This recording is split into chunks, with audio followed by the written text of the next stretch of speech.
Good morning, Mr. Essien.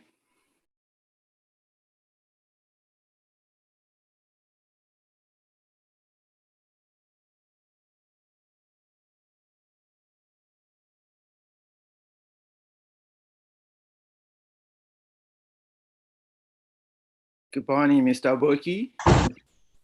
Yeah, morning, sir. How are you? Fine, thank you. Mr. Essien? Yes, sir.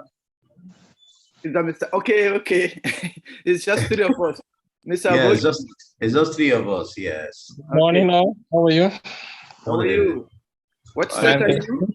What set are you, Mr. Boki? 1996. 96. Welcome. Thank you very much. I see Mr. Essien 1994. Yes, sir. Wow, I see 78. That's That's me. amazing. That's me.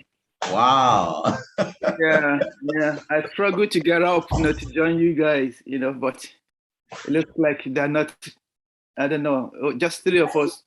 Are they late or they cancel? Yes.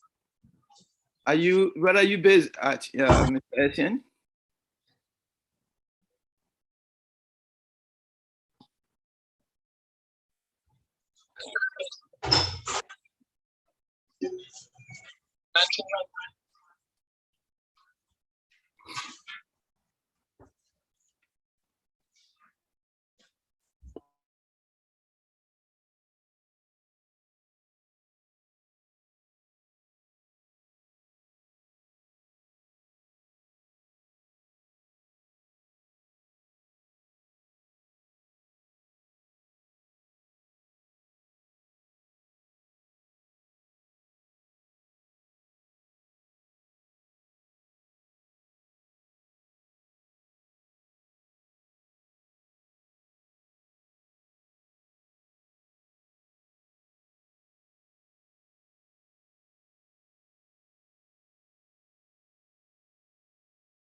Aniekan? Aniekan? Yeah, I'm here, sir.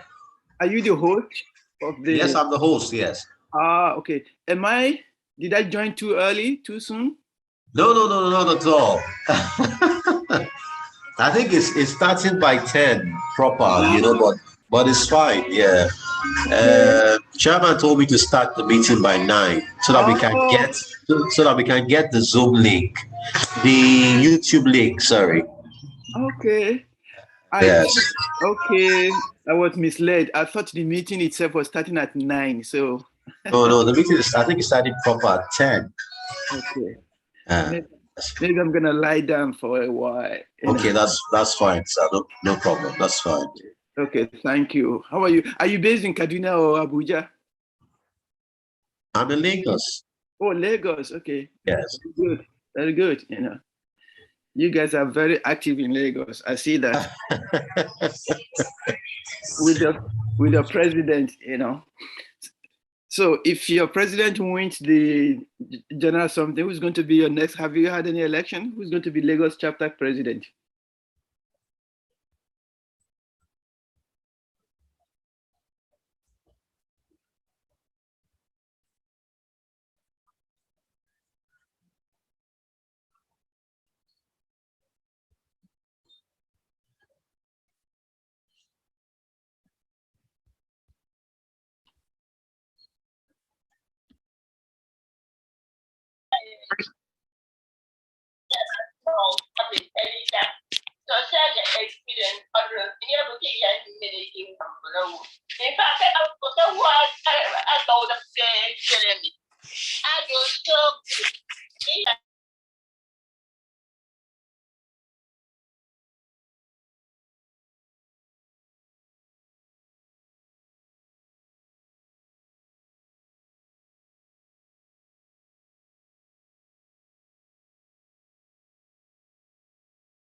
My senior, welcome to the forum, to the meeting.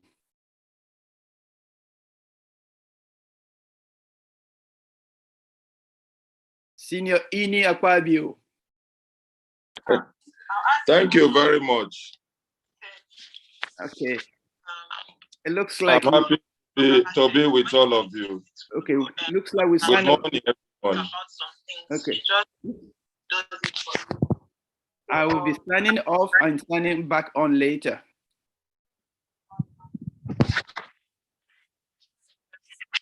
Okay.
kawai.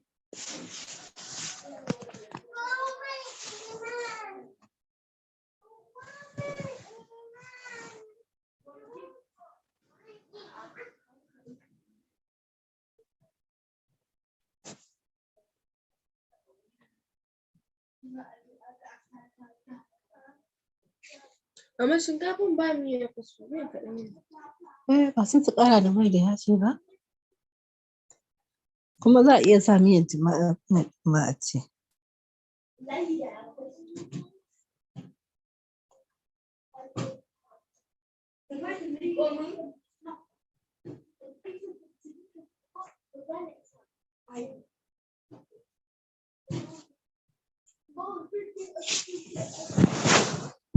Zo.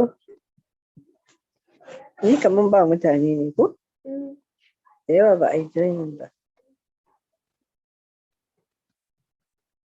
I hope they were ajina. Na yi meeting kuwa?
because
system and privilege.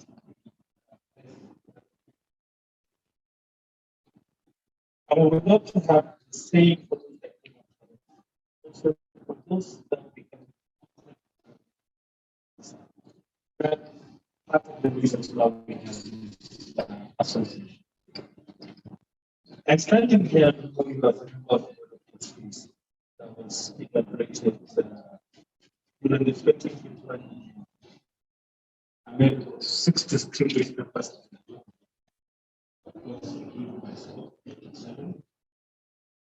We are sure that with the responsibility of the same, all associations, advising the national executive, that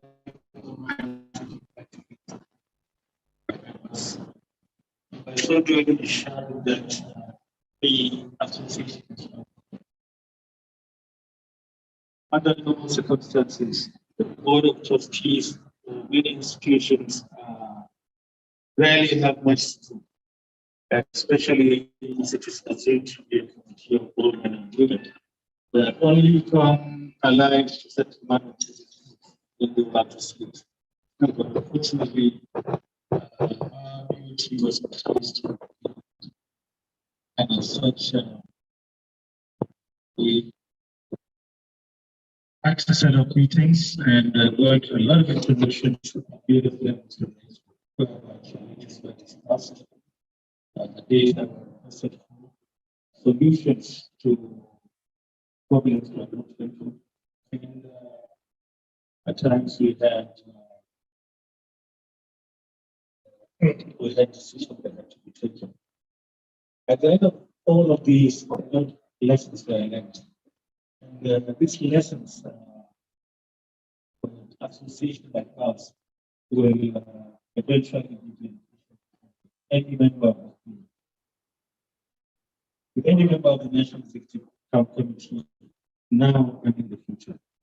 So these lessons we'll put to use should be able to establish a vibrant, sustainable association that should last us any length of time. As I look back to this immediate past and the challenges met, I must have the decency to congratulate the outgoing president for the courage she had in contesting to the professional association.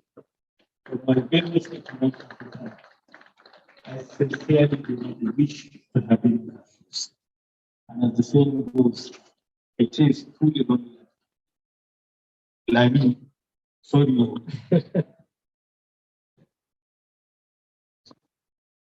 Anyway, but I will still once again, not only my congratulations, but all congrats to you and your team for all stay at the end of the association. The last 2 years, everybody knows.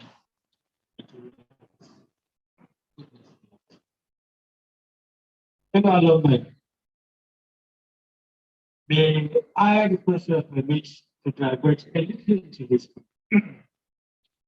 A little over 28 years ago, on exactly 4th December 1992, 26 ex-students of the Federal Government College met and had inaugural meeting that led to the establishment of the association that we are now proud to be members of. May I state that 2 of those members of the 28 pioneers happen to be on the BOQ today. Just said. One of them is sitting on contact at the Qatar Alasan, and Belmood, who unfortunately can't be here. The then interim chairman of the association, then squadron leader, made a call during that meeting, and I want to repeat that call. And for me, the major message. He called for absolute sacrifice and commitment of every member, stressing that the young association can only grow to big heights with selfless sacrifice. I want to repeat that again.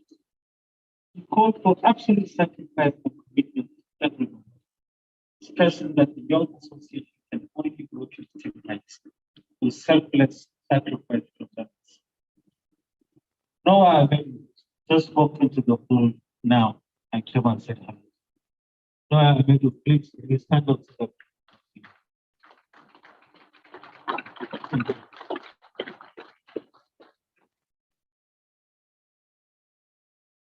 Ladies and gentlemen, this court still stands, and it is our responsibility to look inwards and decide what heights we want those following. It is not enough to age one participate in management, elections, and we must come together and work to improve our great association. This we must do by continuously preparing for the expo, supporting them, donating graciously when necessary, and sacrificing our time when all of what said of committees and subcommittees. There is a lot that needs to be done to move the association to this great heights, and it is only possible to achieve when we act as a united front. For me, that is what creates satisfaction. Ladies and gentlemen, I welcome you once again to the safety and wish you all a long stay. Thank you.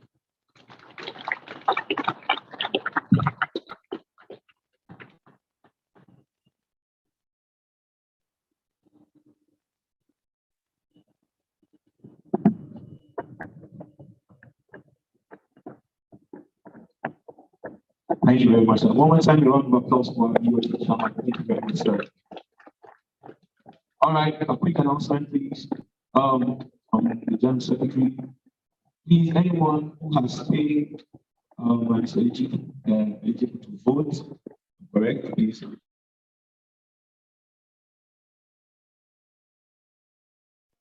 And the people there, that's on my right hand side. Thank you very much. Okay.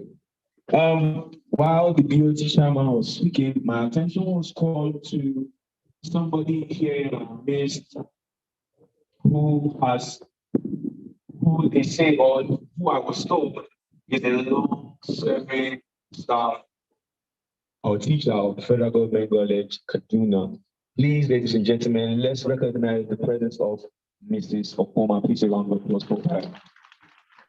Please, if you can stand, please stand. If you can stand, please stand. Don't stop clapping, don't stop clapping, don't stop clapping, please. Don't stop clapping. All right. Also, we have Mrs. Adeyemo also in our presence. Please, a round of applause for her. Thank you very much, ma'am. Thank you very much, ma'am. Thank you for gracing this occasion. We celebrate you. Thank you very much.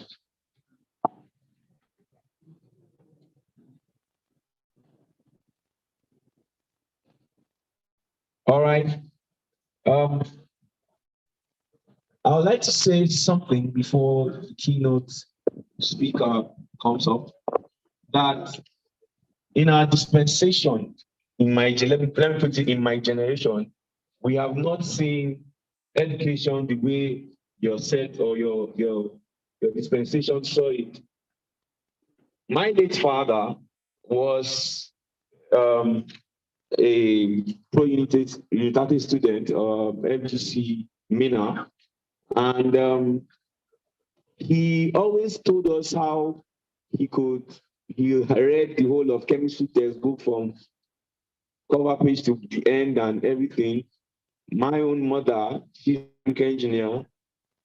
She went to Ajayi Crowder Secondary School in Lokoja. She always told us how, at her early age, GSS1 or Form 1 then, what we refer to as GSS1 now, she goes to prep. And now look at our dispensation and this our generation and how we actually take academics. And I'm wondering, what does the future hold? It's a very strong thing of concern. What does the future hold? Because now you see, permit say SS1, SS2 students of secondary schools. Now, many people are now rushing to the private sector because they feel that's where they will get the best. But we still have strong hands, the best hands in places like the federal government colleges and federal schools that could give us the best. But now every parent wants to push their child to one private school and paying hundreds of thousands of naira. And at the end, the person that is teaching your child cannot make one complete sentence. It's really a thing of concern. And I'm happy I'm a witness to something like this. Please, every member of this association, one more time, celebrate yourself. Celebrate yourself. You guys you are paving the way. You are making us push ahead and want to do better. And I pray that God Almighty will grant you the grace to carry on as you have started. All right, ladies and gentlemen, it's my singular honor once again to welcome off stage as he gives his keynote address, Major General Martin Abraham. Please a round of applause for him. Please, if you can stand, stand. If you can stand as you are clapping, please do stand. That's a father. That's a father.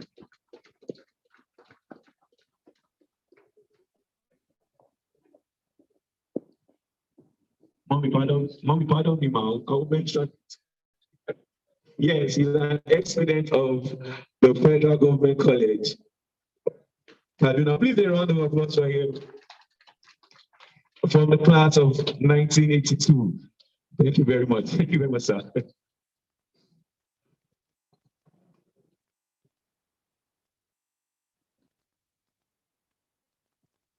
The president of our association, Lami Abubakar, my classmate of 82. Members of the executive committee, members of the board of trustees, and I must at this time also mention Mrs. Opomo and Mr. Ademo, who are very influential in building people like us up to what we are today.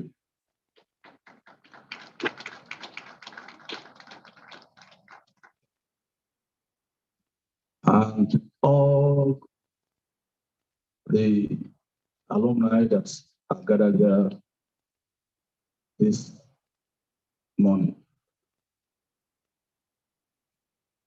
I want to say that it's a great privilege and honor to have been invited. If I use the word invited, it will be very little. I would say ordered. I remember the president calling me one day and asking me to be a keynote speaker because of my background. And I told her it was too short a time for me to be a keynote speaker, that I needed to do some research. And she said, "Chukwuledu, Namio," and I didn't hesitate, and I took up the challenge. It's a great privilege and honor to have been invited to make this inaugural keynote presentation at this year's Federal Government College Kaduna Old Student Association Founders Day of the Annual General Meeting, today the 29th January 2022. I must thank our alumni president, Lami Abubakar, and executive for this invite that helped to awaken me from a self-induced sleep since my retirement from military service in 2020. I must also appreciate all the old students that must have taken out time from their busy schedule to grace this occasion, taking place for the first time in Abuja. I wish to commend you all and the general audience for being part of the activities lined up for this event. Introduction. The idea of the Founders Day is said to be premised on the need to celebrate those that founded what is today known as Federal Government College, or FGC for short, and the ideas behind its foundation. Today we have kings and queens colleges, the co-educationals to which we belong, and the boys and girls only.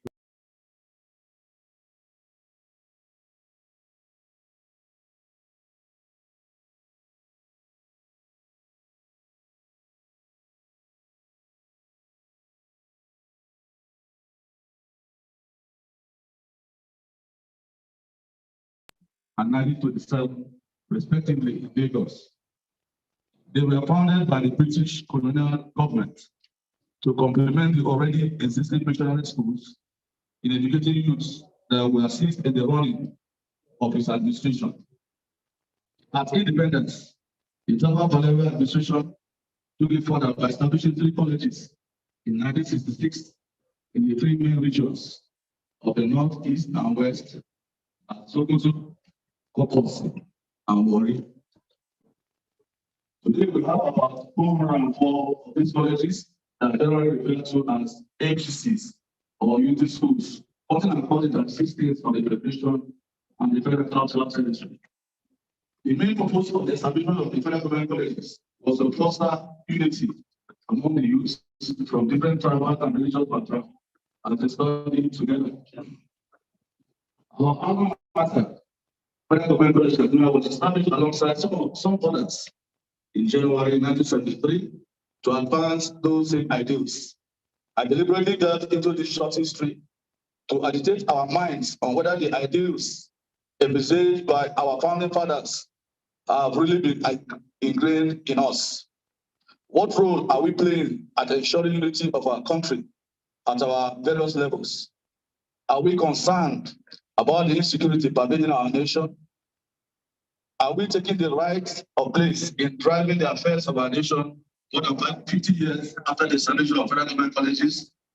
I believe the theme for this year's Founders Day, which is advancing education in unprecedented times, the role of alumni in addressing security challenges.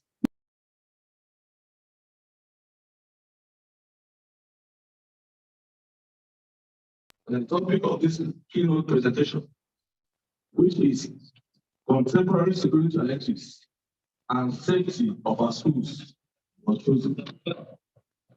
Security means different things to different people. It could be in the areas of management, operational, and physical security. In both areas, the problem could be food security. In an intelligence organization, cyber security may be the issue.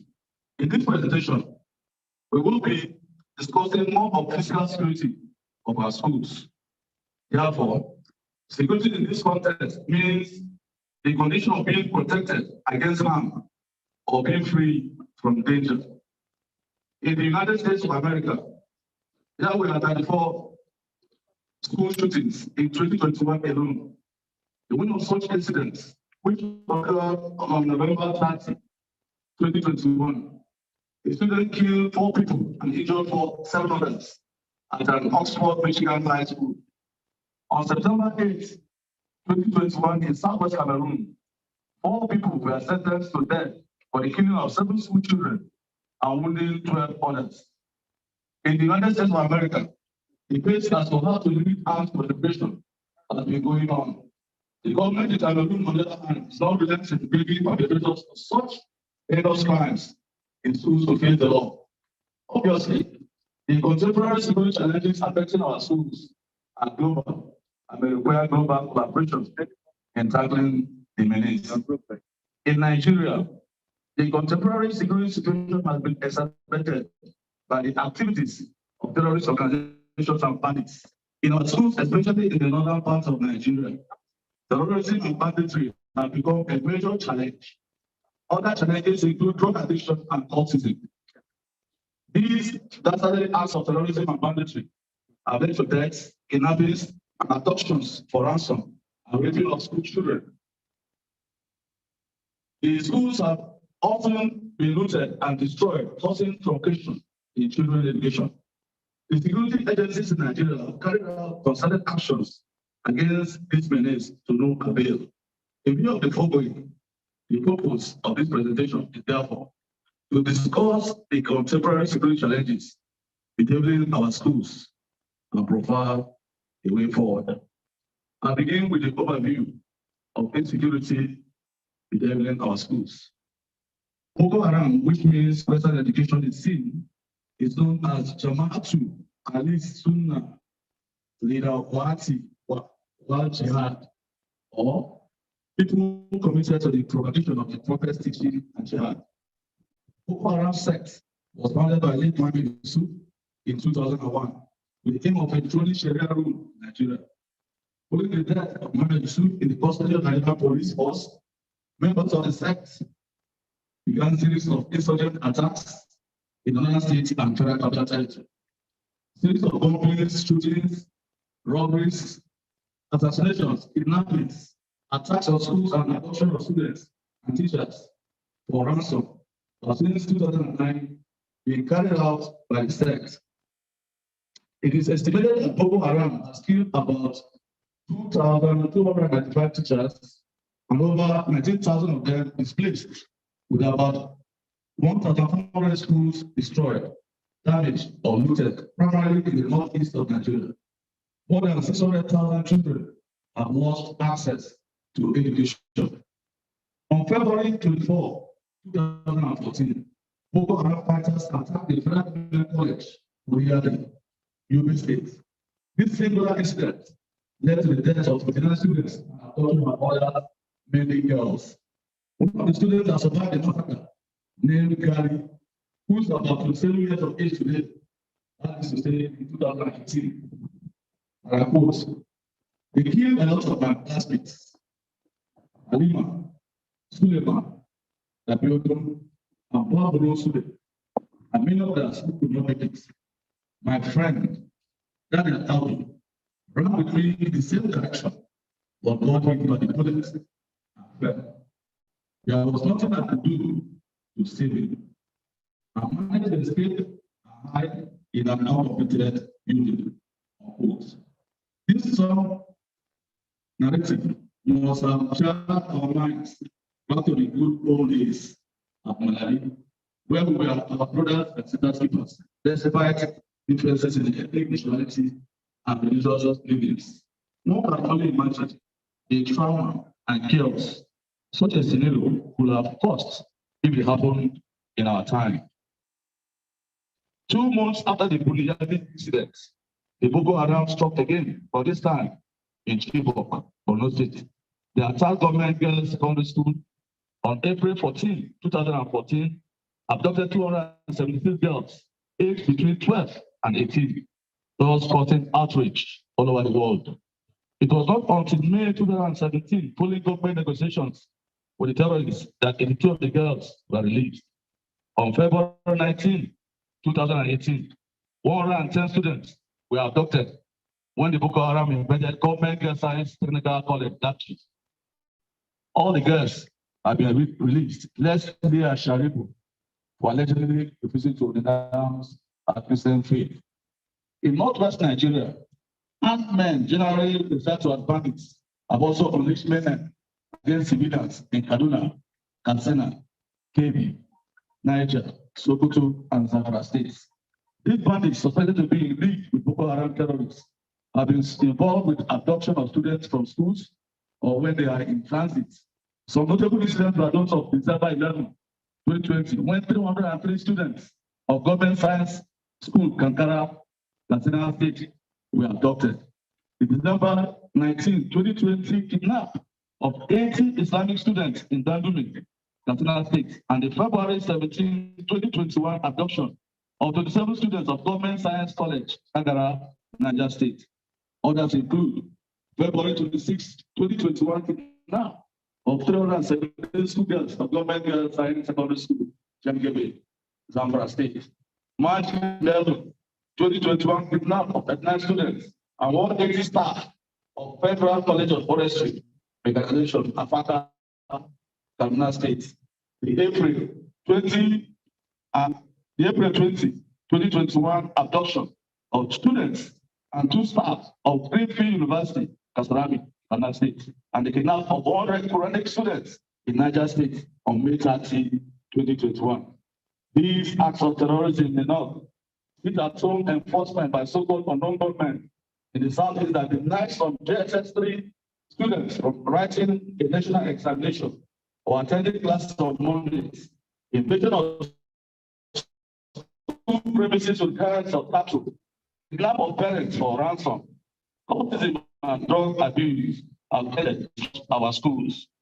Many parents, especially in the north, have withdrawn their children and workers from school for fear of being killed or kidnapped. Some parents have been impoverished after paying huge ransoms and cannot afford school fees.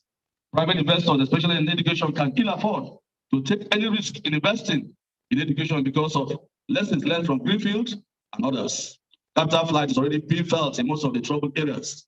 Farmers, transporters, traders who egg out a living in these areas are incapacitated as they cannot afford to pay school fees.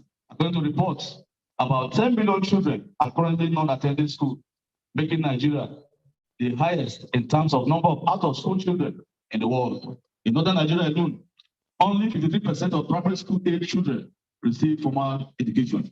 This trend is likely to worsen if the security challenges currently bedeviling our schools are not nipped in the bud. This brings me to the security challenges affecting our schools. Having looked retrospectively at the contemporary issues of insecurity in our schools, it is necessary to examine the security challenges affecting most of them. The challenges are numerous, but I will discuss the critical ones: Boko Haram and banditry, lack of adequate physical security in schools, and cultism and societal decadence.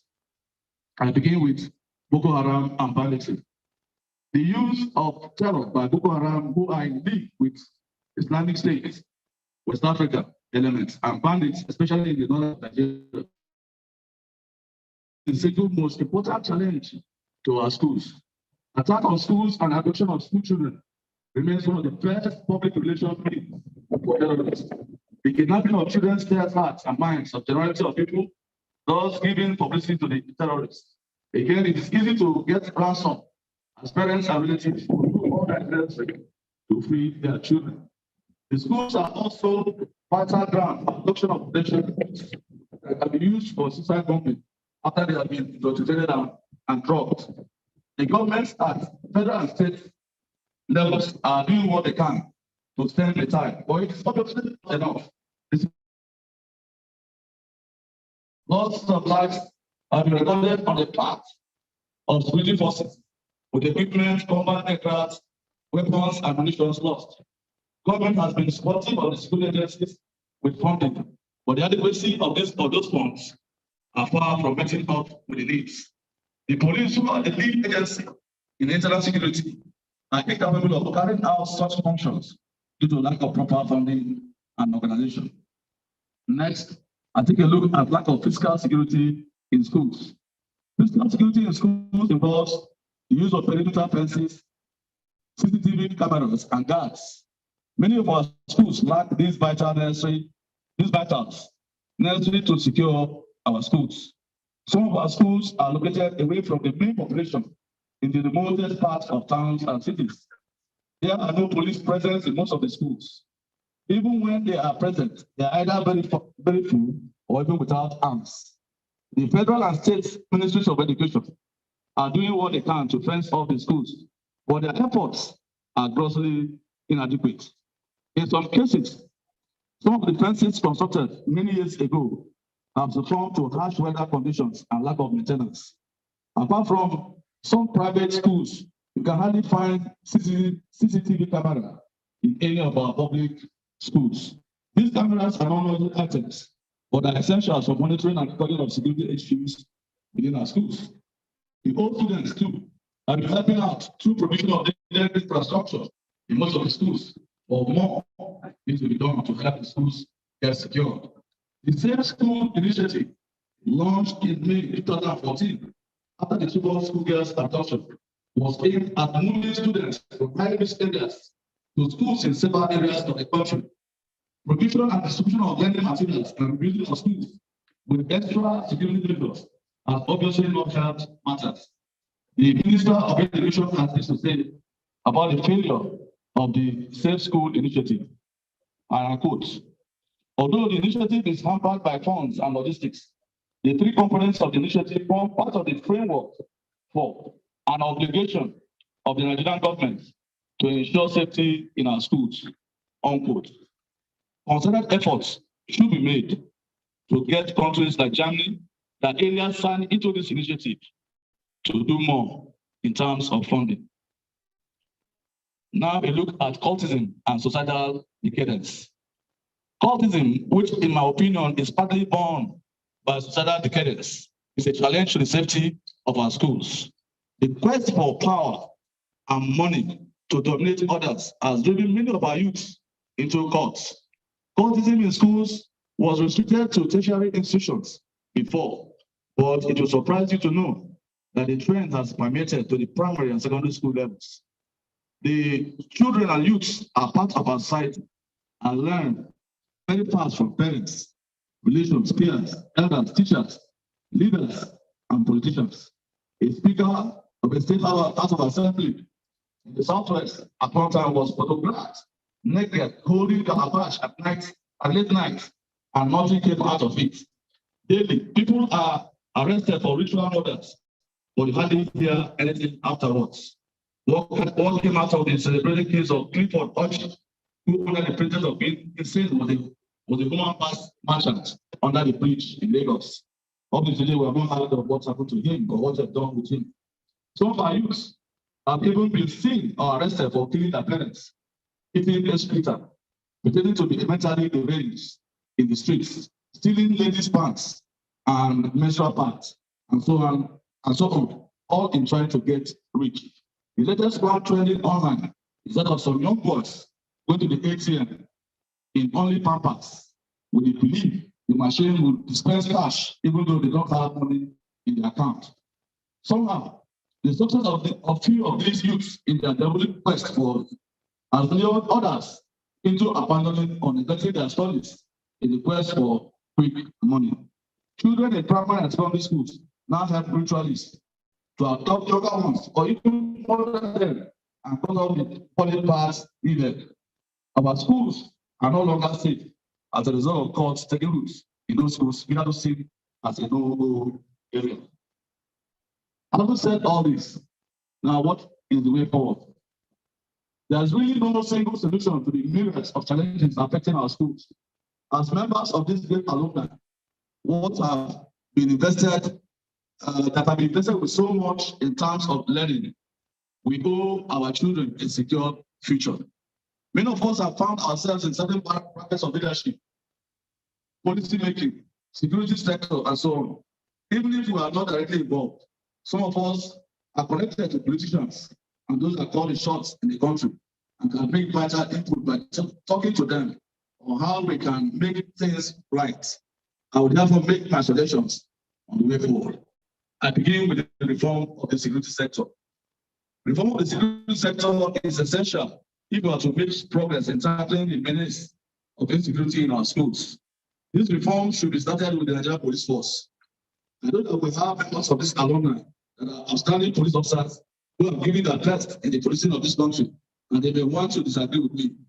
I believe the security sector reform should begin with the Nigerian Police Force because it is the lead agency in internal security in Nigeria. Again, democracies thrive against rule of law and order. Again, the police is in the forefront of maintaining our democracy, which is edged around law and order. The reform will focus on the personal requirements of an average policeman, his weapon, equipment, accommodation, and health. The regular requirements should be worked out between government and Toyota, for instance, as it seems to be the most patronized automobile in Nigeria. The following should be arranged between government and NNPC filling stations. No policeman should be allowed to go on duty with an empty tank in his vehicle. No policeman should go to his duty post at his own expense. Trash should be installed on the vehicle for monitoring and movements. Investigators and prosecutors should be trained. A minimum requirement of a university degree should be placed on investigators, and a law degree for prosecutors, and they should be enumerated based on their qualification and not rank. Policemen should not reside in barracks but within communities. Training should be scheduled in such that a policeman compulsorily attends upgrading courses that will qualify him for promotion to the next rank. With that kind of training, they remain abreast of latest policing skills. Policemen dismounted from duty must submit their weapons and ammunition in the armory before they go home. If a policeman has any cause to have used ammunition issued for duty, the board of inquiry must seek to ascertain if he has done that within the law. If not, he must be made to face the music. Monthly running costs must be given to every police post of the police station for purchase of sundry items such as toiletries and stationery to avoid citizens being fleeced for people to write statements. Police equipment should be bought through country-to-country negotiations with police officers going for inspection and to ascertain the right materials are purchased. If we get it right with the police, all other agencies will fall in line. Now a look at establishment of schools protection police. The schools protection police will like the railway police, be responsible for the protection of our schools. They will be specially trained, especially on personal conduct within the school environment. The strength for each school will be based on threat analysis. They will work in cooperation with principals and head teachers at ensuring the perimeter protection of designated schools. They will also have police detectives or state security services, SSS for short, personnel working within the towns or villages where such schools are located. They will also be responsible for managing the CCTV room within the school deployed. The schools protection police working closely with the SSS will also help to check autism within the schools. Next is compulsory construction of fences and installation of solar power CCTV cameras around our schools. If our schools are to be secure, it is necessary that deliberate efforts are put in place to fence them. A fence is an obstacle that will delay or discourage an intruder. It is even better when such fences are enforced with solar-powered CCTV cameras. Now a look at the terrorists and bandits must be denied the will to operate. The military working in concert with the SSS and other security agencies must work assiduously to deny terrorists and bandits the will to operate. The state security service has a big role to play in obtaining timely information with which the military and others will act decisively. The military should also be tasked, organized, to be moved swiftly within the theater by road or by air. In that regard, operational helicopters armed with aerial weapons capable of engaging the enemy on the ground in support of ground forces should be provided. The enemy should be engaged daily to keep him from making plans to attack our schools. This can only be done through obtaining of timely intelligence and swift action taken against him to keep him on the run. Now we look at acquisition of hyperspectral and multispectral remote sensing devices. Efforts should be made by government to arm its security agencies with hyperspectral and multispectral remote sensing devices that will assist in acquisition of images of terrorist bandits and their equipment. These devices could be mounted on our satellites or on drones capable of being airborne in the sky for 12 hours. These devices will simplify the work of the intelligence agencies in providing timely, actionable intelligence. Now, a look at collaboration with other countries. Insecurity, especially that posed by terrorism, is a global phenomenon that one single country cannot fight alone. Nigeria should leverage on our relationship with the advanced nations to seek assistance for our security agencies in terms of training and equipment. Again, the Safe School initiative is an avenue to get funding from the advanced countries to help in reconstruction of our schools and assisting indigent parents affected by terrorism and banditry to settle down and put back their children in school. This brings me to the conclusion of this presentation. Let me conclude by reminding us of the carnage terrorists and bandits have brought to bear on the security of the country, especially as it affects our schools. The need for the provision of adequate resources for the funding, reforming, and equipping of the security agencies, alongside fencing of our schools, were discussed. I therefore want to end this presentation by thanking our president once again, and I thank you for the honor of me to deliver this keynote paper. Thank you, distinguished alumni, for your attention. God bless. Please let's not stop clapping a round of applause for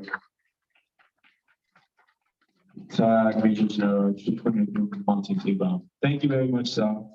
And I believe each and every one of us has picked one thing, one special thing, or the other from what he has said. And as it relates to our theme, we are going to do something to find a solution, because I'm from Niger State. Sometimes going to school, I teach, I'm a teacher. I was a teacher. Sometimes going to school in the morning is very difficult because you don't know what you're expecting to hear that morning. You go to school with your heart in your mouth. But I believe that with bodies like this, we'll be able to find a lasting solution to these challenges. Also, I want to say that if we can have alumni associations like this of elderly people, senior citizens, come to an alumni meeting of my generation, I think it will be better. Because in my generation now, what we have is competition. If you call an alumni meeting now, secondary school, university, they are just coming to make you feel like you have not made it in life. That's what it is. I came in this morning and the first reception I got was awesome. This person didn't know me. I'm not an alumni of FGC, but he called, he said, "Good morning." What said? That was when I had to tell him, "Oh, I'm just standing in for somebody who was supposed to be here." I mean, the reception is warm. But you call, I went to private university, Landmark University. If you call an alumni meeting, Landmark University or so, any other school, you just want to come and make you feel like, okay, this one will bring this car, that one will bring that car, this one will dress like this.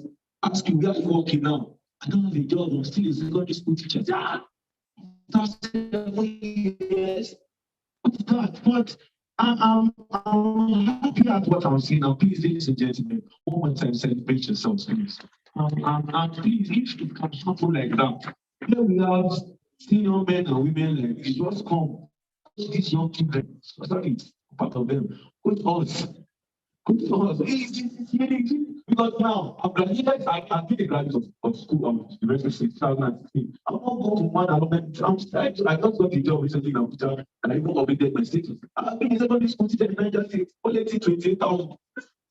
After 6 years. So when I want to go for another, what do I want to say? And what, because you see somebody come with, whether it's his car or his father's own, he came with the car, you are not the one that have the vehicle papers.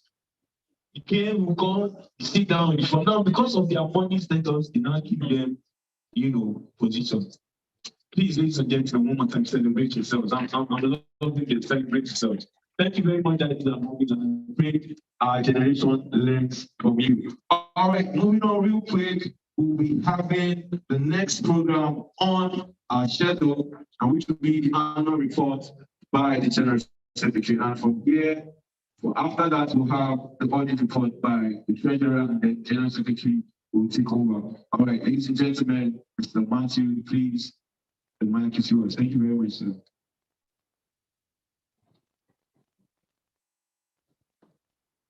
I'll be taking the reports. Protocols. BOT Chairman, BOT members, NEC members, chapter presidents, CRC president, distinguished members of the association, invited guests. Introduction. The National Executive Council of the Association welcomes you all to the first AGM of our great association, holding outside the current state of Canada. The event holding in Abuja gives many both students from distant locations an opportunity to physically attend this annual event as Abuja is more centrally located. Our sincere apologies go out to members who are unable to attend owing to this relocation to Abuja. We are ever hoped that this new dimension of holding the annual event in various locations is embraced, accepted, and supported. This National Executive Council, NEC, was inaugurated on January 26, 2020. We are pledged to run a broad-based, consultative, dynamic, responsive, and productive association. The NEC did not deviate from this pledge, and thanks everyone for their support. This AGM marking the end of tenure of the NEC is also the first Founders Day and physical AGM organized by the President National Executive Council, as it continues its record-setting, innovative, and forward-thinking approach in managing our collective aspirations for Fgckadosa. Amongst the many firsts achieved by this NEC are first female national president of Fgckadosa,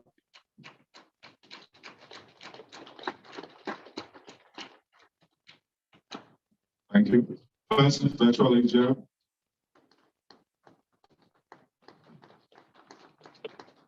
first founder stage / AGM to the Fgckadosa Agm stage. First online NEC elections. First Fgckadosa newsletter. Founders Day AGM. In line with the biannual hosting of the Founders Day celebration, which marks the date of the establishment of Federal Government College Kaduna, we once again celebrate this landmark. For the first time, when it's been held outside Kaduna, taking the Founders Day to Abuja was a difficult decision, but it was predicated mainly on the security challenges being experienced in Kaduna and its environs. To celebrate the 49th birthday of our dear school and implore all to join hands in the work to get the school back to its glory days. Alumni activities. One of the cardinal objectives of the SNEC was the development of more branches to bring Fgckadosa closer to its members and also encouraging the organization and proper administration of the branches. In the course of last year, the Oyo chapter of Fgckadosa was launched. It's the first set of officials sworn in. The River State branch of Fgckadosa also had its first set of elected officials sworn in the year. The UK branch successfully conducted elections and witnessed a smooth transition to the new set of executives. Class-based representative council in 2020 elected officials to run for the first 2 years. The tenure ends this January 2020, and the new set of CRC will be inaugurated during this event. The National Executive Council works closely with sets to ensure the enthronement of democratic structures in the associations. Numerous sets had elections and change of guards. In February 2021, following the expiration of the tenure of the last board of trustees, the BOT was dissolved and a new BOT inaugurated during the 2021 virtual AGM in Kaduna. Publicity and membership drive. The Association of Strategic Partners, the Chapter, PETS, CRC have been encouraged in the drive for increased membership. The COVID-19 pandemic still in many ways have hindered constant interactions among branches and sets, but members have continued to meet and deliberate. The different social media platforms, Facebook, Instagram, WhatsApp, Telegram have been deployed intensively to drive work membership and create much needed publicity and awareness. The Fgckadosa newsletter introduced mid-2020 has continued responsibly with this and is a valuable media dissemination tool of Fgckadosa. The increased membership drive aided by the online voting model chosen for the next election has increased the total number of registered voters. General meetings. The COVID-19 pandemic and widespread insecurity were two major obstacles to the convening of general or Congress meetings by the NEC or branches. While no extraordinary general meeting was convened by the NEC, a number of chapters continue to hold Congress meetings periodically. General elections. 2021 Fgckadosa general elections, although traditionally a midterm election, will usher in a new National Executive Council and the incumbent president declined to contest, paving way for fresh contestants. The election would also witness new innovations in line with advancement in technology and remote operations. For the first time after rigorous scrutiny and test, an online voting process was adopted for this election. The online voting process might be a new development, but a welcome one, giving a lot of alumni the opportunity to directly partake in the process of choosing their elected officials by casting their votes. The campaign activities were civil and free of rancor. The electoral committee did a marvelous job in screening contestants and voters. It has also provided platforms to test the efficiency and integrity of the closing process. The Electoral Committee also created avenues of online interaction amongst the contestants, voters, and observers. Fgckadosa projects interventions. The class of 1985, in continuation of the earlier reroofing project, replaced the ceilings and upgraded the electrical connections in the boys' hostels.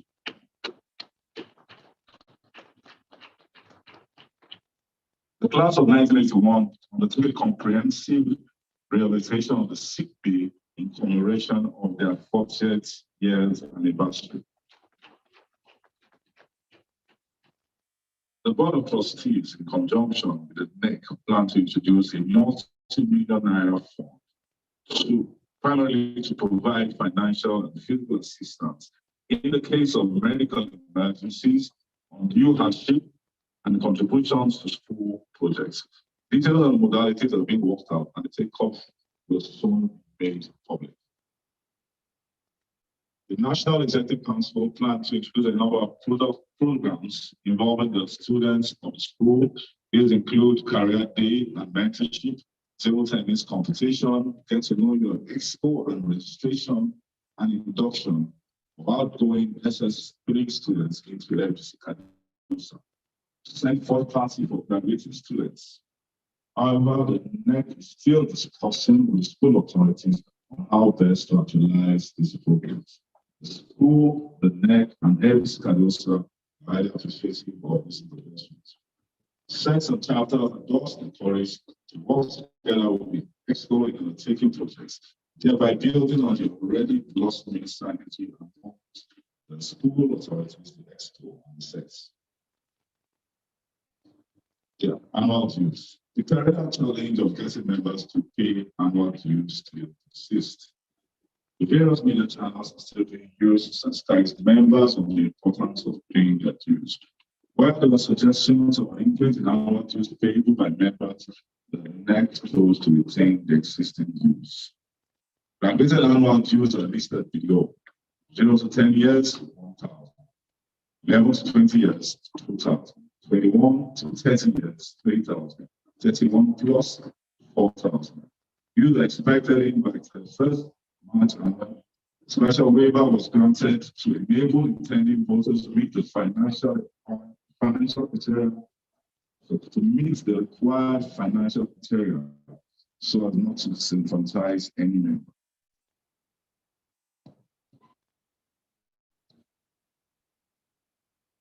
Council Son, Vitamin View, Vice President Fgckadosa. The end of the year 2021 saw the witness the passing away of the Vice President of Fgckadosa Agm Meeting. He died on 19th of November 2021 of the illness. He was a very committed and passionate member of the association. He has held several positions, notably amongst these was his role as the past president of the Kaduna chapter. So, rest in peace. Annual General Meeting, Thursday, 2023. The year 2023 marks the 50th anniversary of the establishment of the Kaduna. This golden jubilee milestone deserves special celebration. Yes, but as the government was set to mark this date in its attendance to prepare for this milestone event. When the mantle of leadership trusted to us in 2020, we pledged to be dry and show transparency and non-harm. In spite of the COVID-19 pandemic and attendant disruptions, we did not deviate from this path and we gave it our best shot. The success of this NEC were only achieved through the cooperation of members and school authorities. We say thank you. We implore all members, especially the inactive members, to come on board either through the chapters or serve to join hands with others to achieve our collective aspiration for the old school and alumni. Growth will only come and be sustainable when we have a united house. This association is our collective heritage. Let's work together and foster the unity spirit.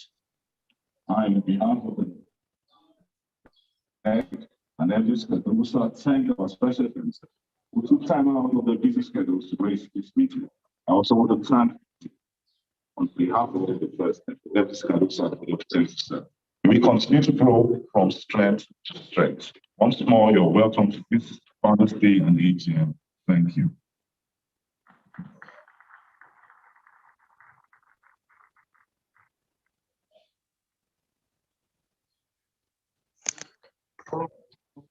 Duly observed. And the financial statements for the year ended 31st January 2022, as prepared by Mr. Kamba Services, Tayo Komolafe, certified national accountants. Financial statements for the year ended 31st January 2022. Executives. We have Lami Abakar, National President, late Aminu Aliu, Vice President, Matthew Akbari, General Secretary, Yinka Ishola, Assistant General Secretary, Ola Adiruba, Financial Secretary, Aisha Kabir, Welfare Secretary, Anto Usman, Treasurer, Okpe Abigwidi, Publicity Secretary, Sunday Arana, Assistant Publicity Secretary, Usman Suleiman, Social Secretary, Mohammed Tawfiq Adeyemi, Head Official 1, and Cyprian Abudu, Head Official 2. Registered Office 20.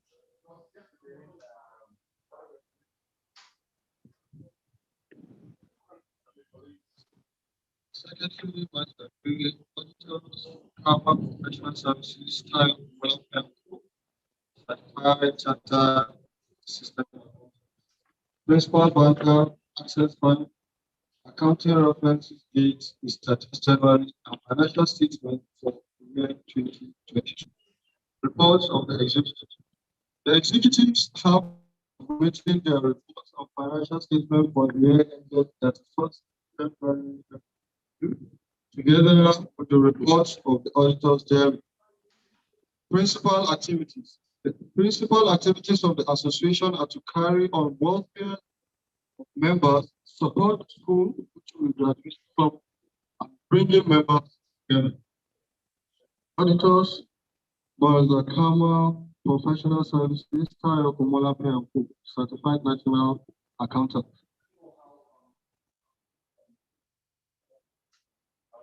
So that's 334 and 335 of the Companies and Allied Matters Act, C20, Laws of the Federal Federation of Nigeria 2004.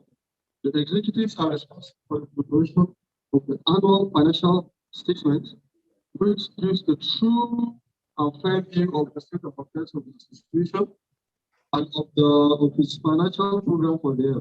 The responsibilities include ensuring that the association, one, keeps proper accounting records with which disclose reasonable accuracy the financial position of the association and comply with requirements of the Companies and Allied Matters Act CAP C20, Laws of the Federation of Nigeria 2022, and international financial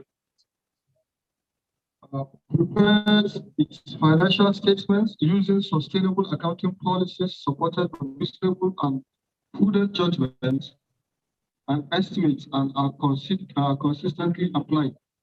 The going concern basis is used unless it is inappropriate to presume that the association will responsibility for the annual financial statement, which have been prepared using appropriate accounting policies supported by reasonable and prudent judgment and estimates in conforming with international financial reporting standards and the requirements of the Companies and Allied Matters. The executives are of the opinion that the financial statement gives a true and fair view of the state of the financial affairs of the association and of its financial performance for the year. The executive further accepts responsibility for the maintenance of accounting records that may be relied on in the preparation of financial statements, as well as adequate system of internal financial. nothing has come to the attention of the case that the association will not remain going concern for at least 12 months from the date of the state. Reports of the independent auditors to the members of Federal Government College Home Student Association, Kaduna. We have audited the accompanied financial statement of Federal Government College Home Students Association, Kaduna, as at 31st January 2022, set out on 7 to 10, which have been prepared on the basis of the significant accounting policies of page 8 and other explanatory notes of page 7 to 10. Please, at the end of the program, make sure that this is available for anybody that will want to have to go through because of the references I'm making. The executive responsibility for the financial statement. The executives are responsible for the preparation of fair presentation of financial statements in accordance with international financial reporting standards. Auditor's responsibility. Our responsibility is to express an independent opinion on financial statement based on our audit. We have considered our audit in accordance with international standards on auditing. Then opinions. In our opinion, the financial statement gives a true and fair view of financial position of Federal Government College Home Student Association, Kaduna, as at 31st January 2022. So I go into figures. Statement of financial position as at 31st January 2022. We have assets, non-current assets, property, plant, and equipment, we have none. Then current assets, we have cash and bank balances. As of January 2022, we have 2,561,585.72 kobo. Total current assets stands at the same figure. Then total asset in terms of equity accumulated funds, we have 1,835,106.7 kobo. Surplus for the year ended 2022, we have 726,478 naira 95 kobo. Total accumulated funds 2,561,585.72 naira. Income statement for the year ended 31st January 2022. Continuing operations. We have dues. Total receipts as at 31st of January 2022 stands at 3,182,000. Then other incomes, we have 3,182,000 standing at 7,580,000 naira. Then operating expenses 10,762,000 naira. Finance charges, we have retained surplus for the period, which stands at 10,021 naira 0 kobo. The retained surplus for the period is 726,478 naira 95 kobo. Statement of cash flow for the year ended 31st January 2022. Cash flow from operating activities. We have as of January 31st, 2022, we have supplies surplus retained for the year. It stands at 26,478 naira 95 kobo. Then net cash absorbed provided by operating activities stands at 726,478 naira 95 kobo. Cash flow from financial activities. Accumulated funds, nothing. Net cash flow provided by financing activities, we have no figures. Net increase, that's decrease in bracket in cash and cash equivalent. Cash and cash equivalent as at 1st February, we have 1,835,106 naira 77. Cash and cash equivalent as at January 31st, 2022 stands at 2,561,585.72 kobo.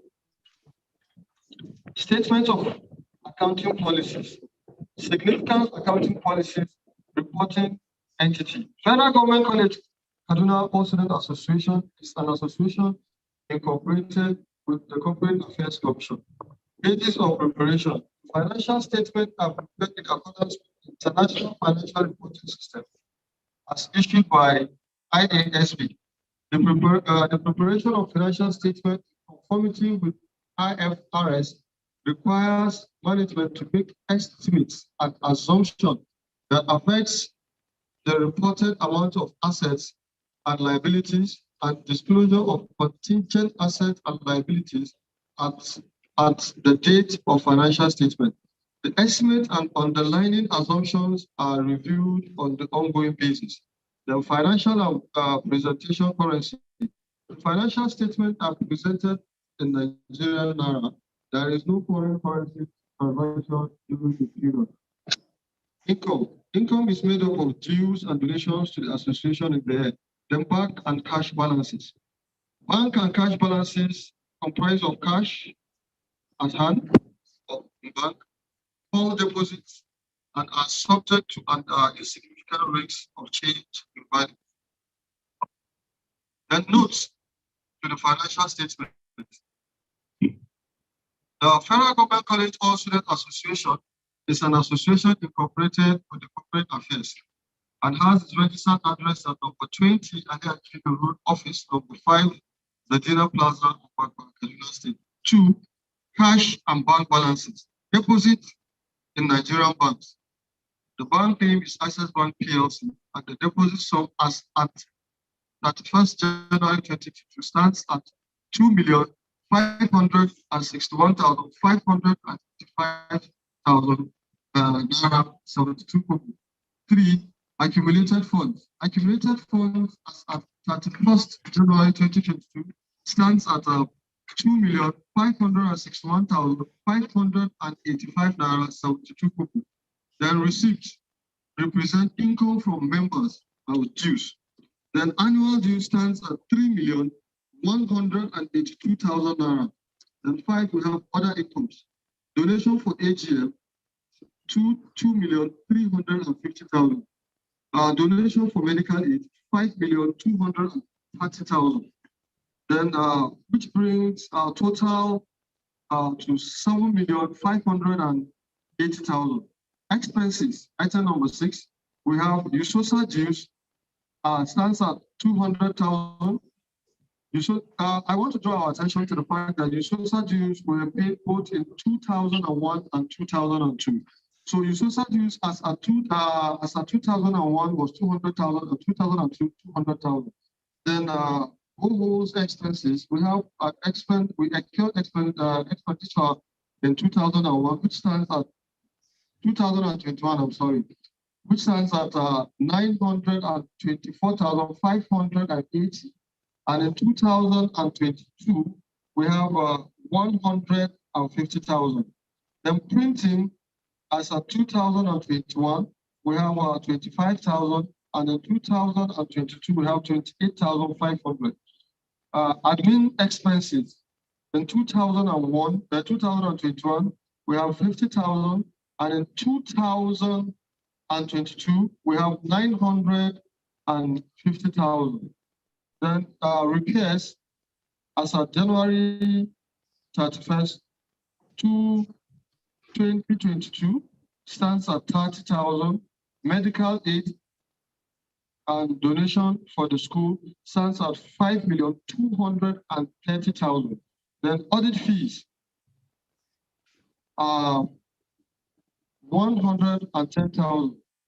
Then we have the total standing at 10,025,500 naira only. Thank you very much.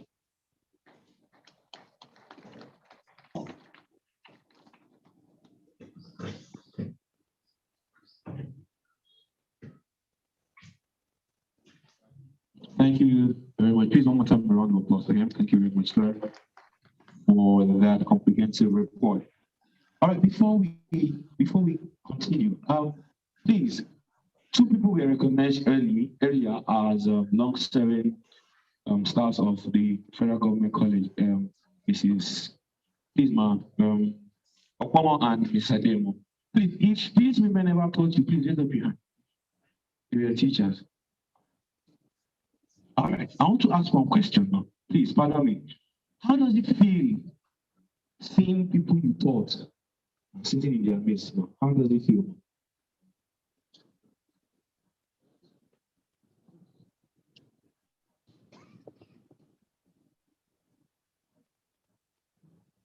In this place where we are now,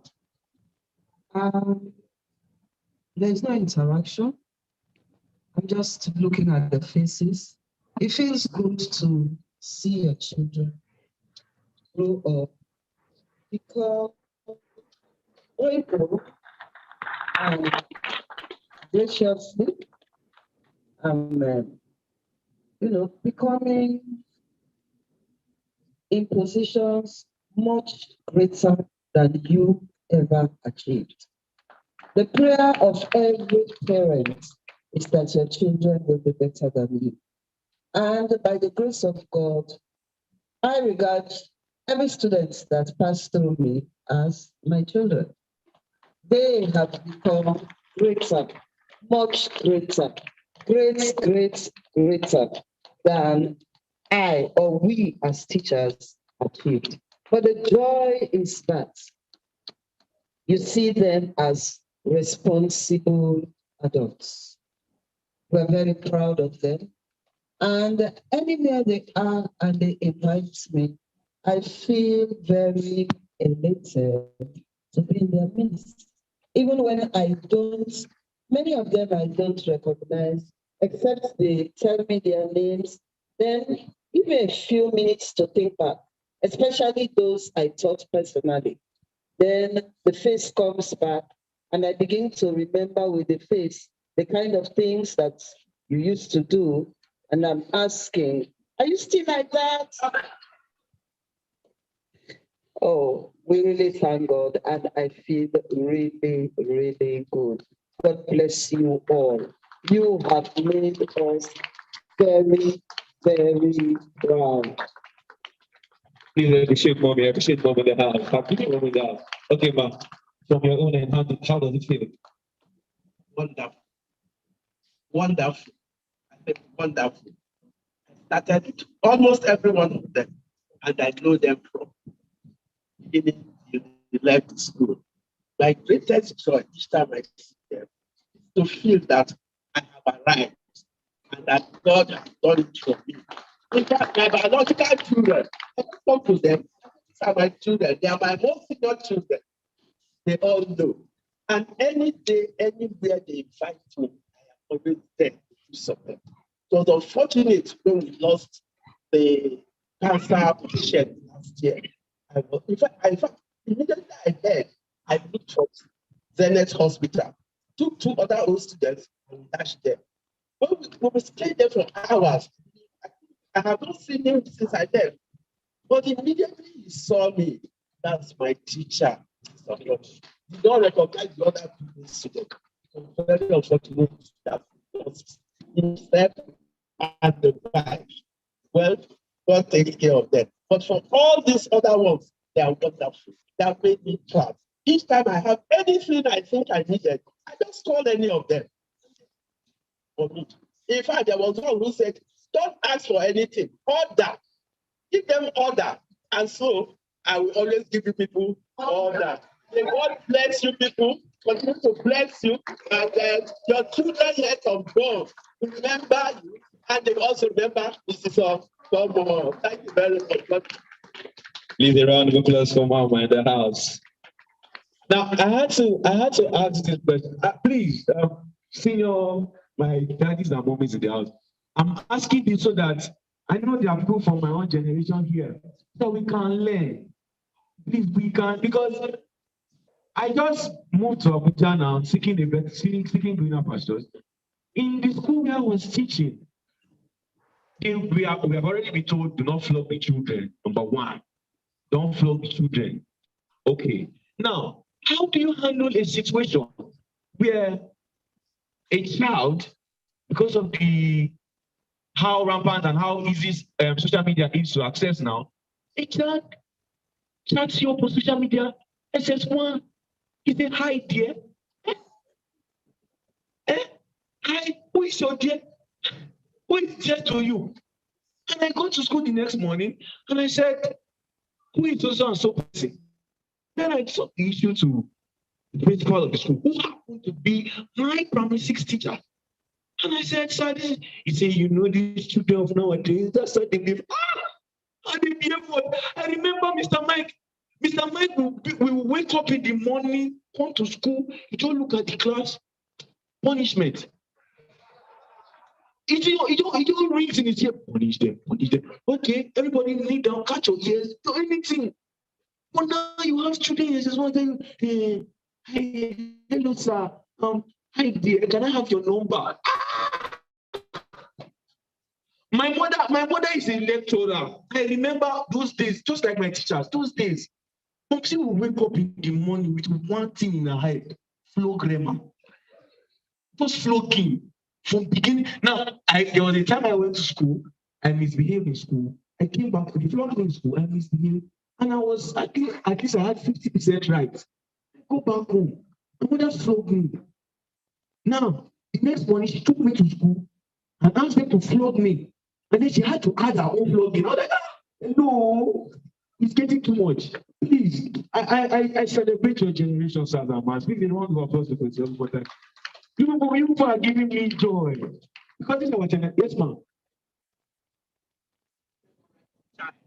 Everybody was the same, whether you are from the east to north or anywhere. As long as you came to federal government college, your parents don't need to bother.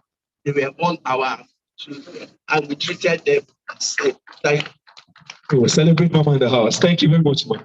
Please, ma'am, please, to all our big daddies and mommies, I'm still looking for a job, but this one I'm doing inside also. I'm still looking for a job. No, ma, sir, let's conclude on that. All right, thank you very much. Okay, before we go on our tea break, I just want us to recognize the presence of these individuals in our midst. The presence of the Vice President of USOSA, Fgckadosa, Mr. Michael Magachi. Please, a round of applause for him. Thank you very much, sir. Thank you for coming. All right, and then the National President, FGCC, Bakori Sophia Adamu. Please, a round of applause for her, Mr. Sophia Adamu. Thank you very much. Becky. All right, she's outside. Thank you very much. Okay. One of our beloved teacher, Mrs. Oyinlola, the home economics, also the mother of Tade, current UK alumni president, passed on recently. Please, shall we stand for a 1-minute silence in honor of her?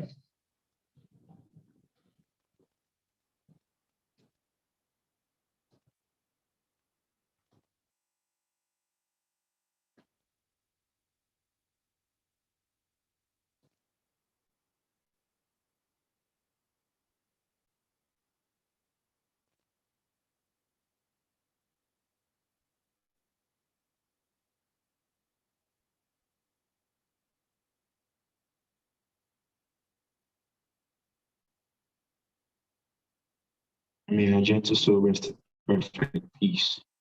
Amen. All right. So please, in the next 20 minutes, okay.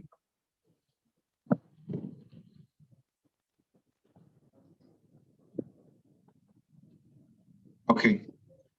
From the president, VP of USOSA, Mr. Michael Magaji, please, we'll just have a few words from you for the house. Thank you very much, sir.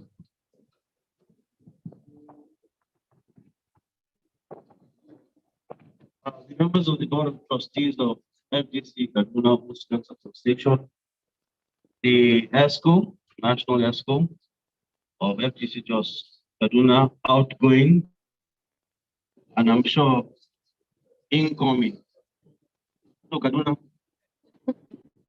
yeah, I went to Jos. You know, it's the only FGC in Nigeria where you can grow apples and strawberries. In Kaduna, it's Dabino, and that's why I didn't come to FGC. First first and most, let me thank most sincerely the National President and the ESCO for inviting USOSA to this event. The President General, Mr. Lawrence Wilbert, was meant to be here, is unavoidably absent because he had to travel out of the country. So he has asked me to express his sentiment and apologies for not being able to make your AGM and your Founders Day. We got all your invitations and we're quite happy. Like many of you know, FGC Kaduna has been a very active member of USOSA. Your outgoing national president was a pioneer official of USOSA. You want to give her a round of applause for that? Again, she has distinguished herself as a pioneer female national president of FGC Kaduna. So, I want to thank you for the good work you did for the association, ESCO members, and of course, FGC Kaduna. Like I told you, I have gone to FGC Kaduna, but I was told you guys are too stubborn, so I should go to just. We came for an excursion, I think, in 1983, Kaduna, and I think there was a riot that year. But the riot in 83, I think. So, everybody was very, that was just a joke anyway. But seriously, Kaduna is very close to me. I live in Kaduna, so I have a lot of friends in FGC Kaduna who are still there. Some left, pack teachers and all that. As far as USOSA is concerned, just to give you a heads up as to what we are doing, the most recent and topical issue around USOSA has been the issue of the bullying saga, the issues around mental health, what kind of quality of conduct should we have in the schools, and what are the roles parents, for teachers, for the SBMC, for the community.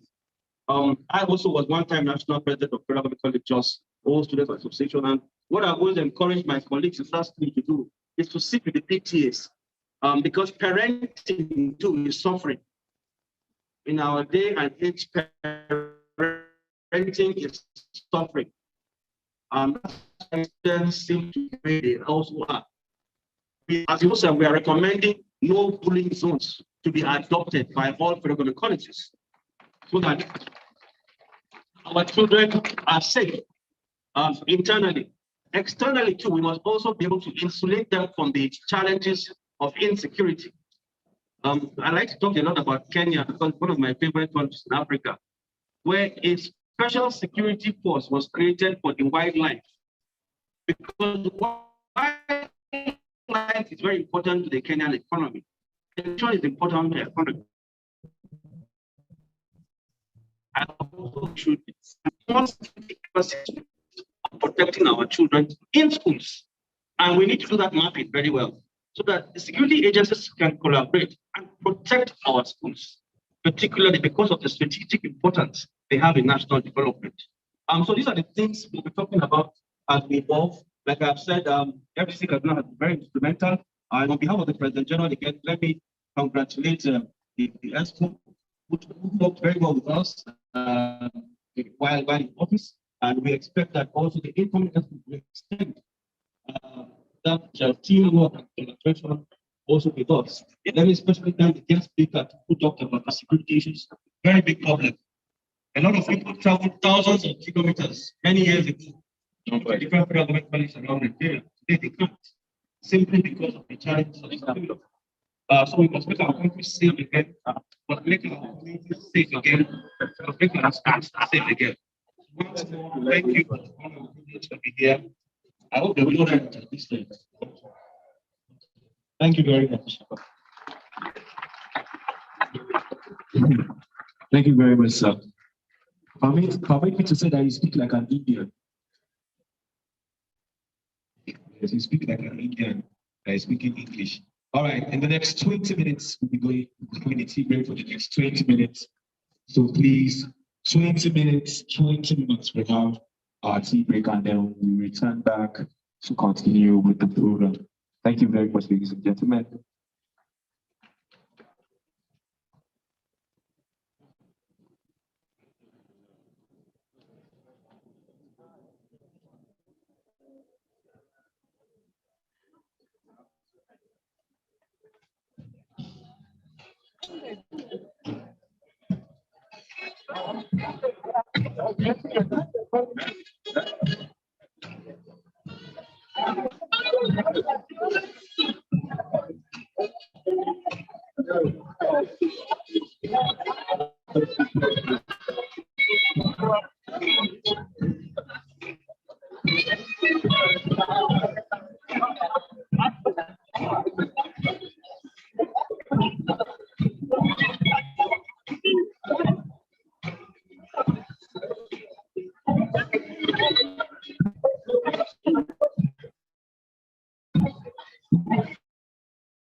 All right, all right.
Yes, good, positive, good, come on.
Ya da amane.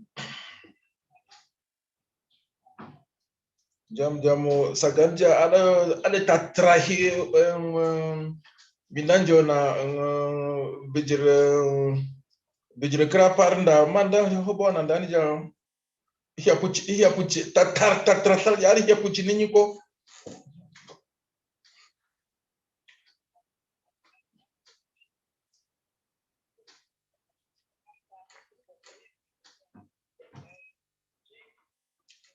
ya angana anje tsulia uda pala grenyo ki su chiliwa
All right, thank you very much.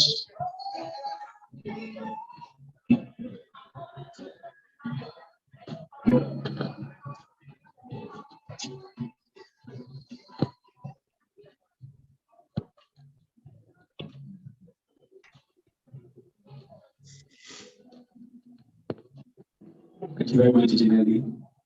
All right, good afternoon once again, and welcome back from the sea break we just had. I believe each and everyone is refreshed, highly shot, a cup of tea, beverage, coffee, whatever we have, and some small chops. This DJ language is use this on Ubele. We come back in the evening for the dinner night. All right, so we'll be moving real quick into the next phase. So please, if you are still outside, I would urge that you come in, please, as we kick start.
All right, ladies and gentlemen, please, you will all agree with me. Please get the cameraman, the photographer. Please, come on. I want to do something real quick. Now, ladies and gentlemen, you will all agree with me that the Fgckadosa alumni bodies, we can call it one big family. Am I correct? We can call it one big family. Am I correct? And in the families, you have the head of the families, and people like me that are last born. So maybe let me say, let me not call myself a last born, adopted child. We have certain privileges and very limited privileges, if I may say. And I want to make use of one of those privileges now. Ladies and gentlemen, please, I want to take a very quick snapshot with some of my fathers. It's for the record purpose, because many people think that I will not make it in life. As I am like, many people are thinking that I cannot go far because of my skin color. Somebody looked at me and said one day in the beginning, when Bible said in the beginning there was darkness, that I was what they were talking about. But I really don't, because in my extended family, I'm the fairest. So understand where I'm coming from. Yeah, in my extended family, I'm the fairest. My dad was born, I'm like an albino. That means you know my grandfather and grandmother would look like. Now, please, I want to take a security to cameraman, snap me and dad first. Snap us.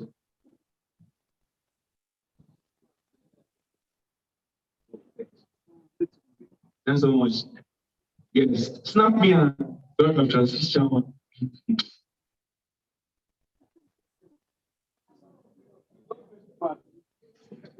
Okay.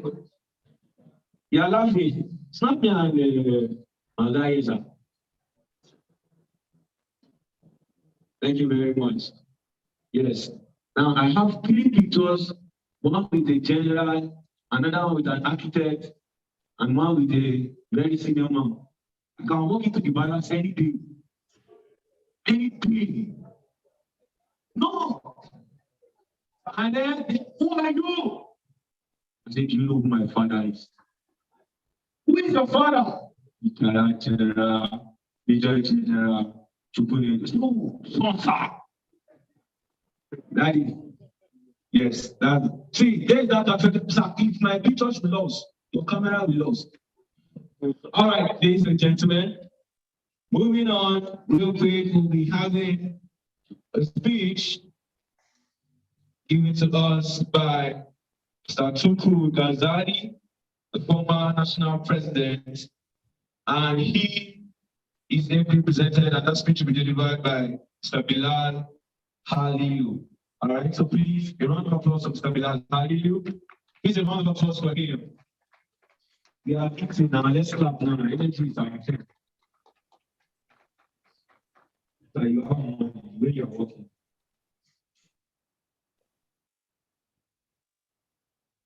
Madam President, members of the ESCO, UT Chairman, members of the UT, my seniors, setmates, and juniors.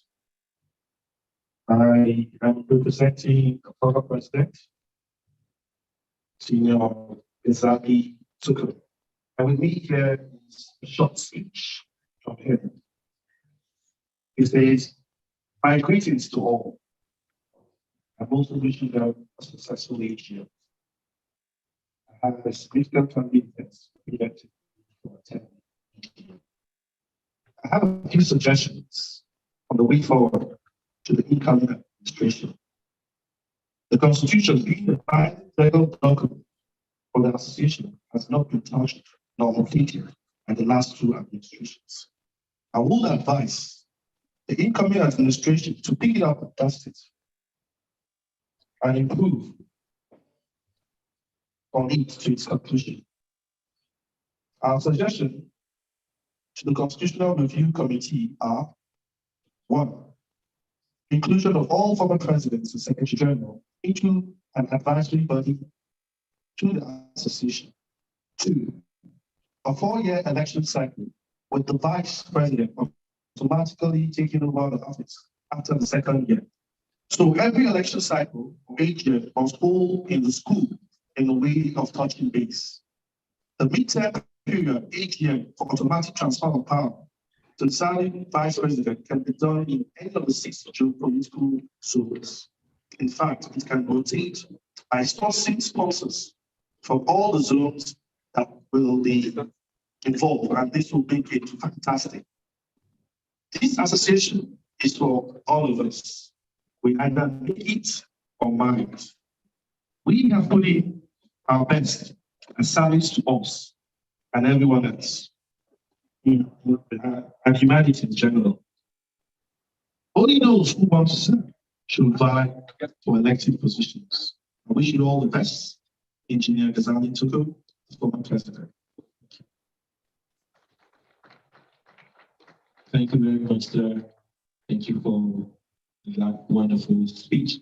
All right, moving on. We are moving straight into the matters arising, and I'll be handing over the microphone to the General Secretary. The General Secretary will take over from here. He will handle the matters arising, and the AOB.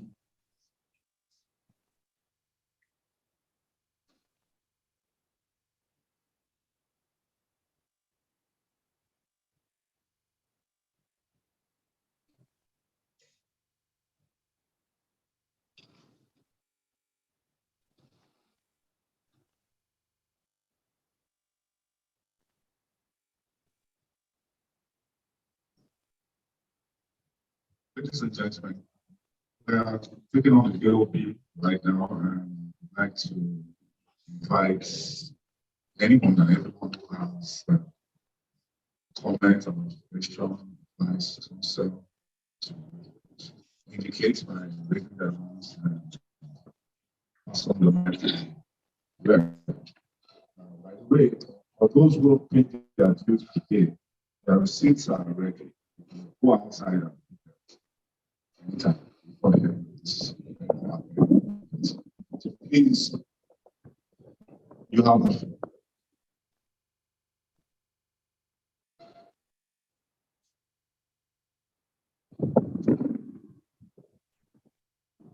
Thank you. My name is Abdullah 95 Set. I have two things actually I want to talk about because something happened because of the week directly affects myself. I think say something about this. I think we need to look at the Constitution.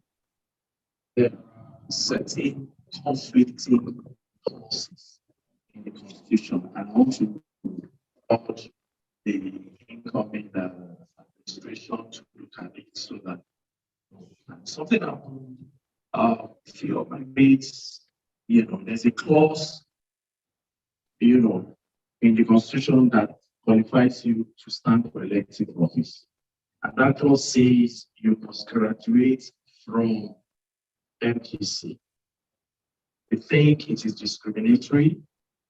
We think it is biased. We think it doesn't represent us because the argument we put forward is what if somebody from PS1 up to SS2, for whatever reasons, maybe the parents are moving or it needs to, and that person cannot stand for elective office. And we've had situations where people come and just write by get the certificate and just move. So we thought this needs to be looked into, and maybe whatever committee the incoming administration will set up later to. I want to also draw your attention to what qualifies you to be a member of this great association. What qualifies you to be a member is you have to be registered, you have to have a registration number. And one of the rights of being a member is you can stand for elective office. Directly contradict. Is the vehicle outside? No, that's because that affects a lot of and we're not happy because a lot of okay. Results. Thank you.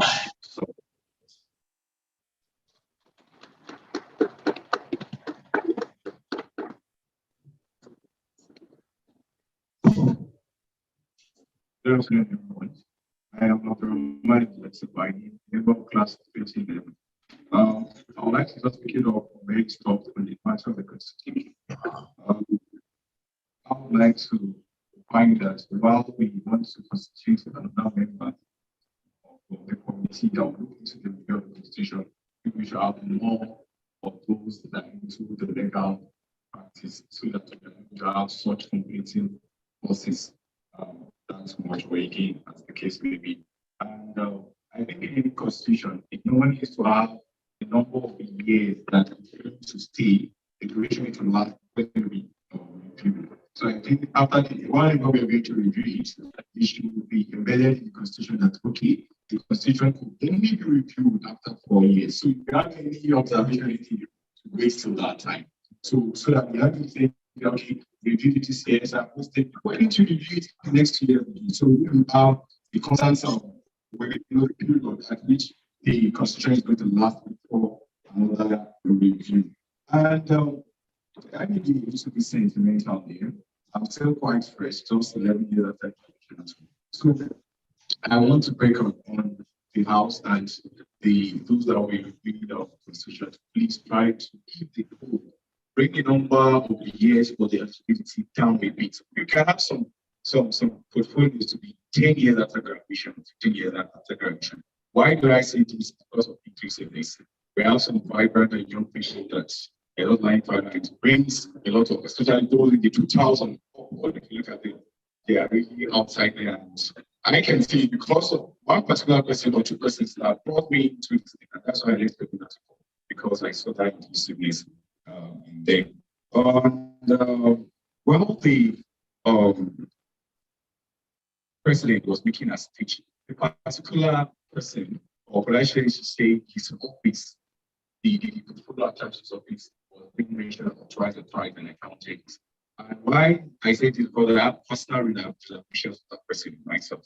As a member of class 11, well, I think a lot of people, maybe the executives and so on, that my class had issues on my results with the school authority, whereby we were giving a wrong description, beneath our passport and all that. Those are a lot of stories. So But the reception report from the principal, okay, whom I'm very sure is still the principal now, right?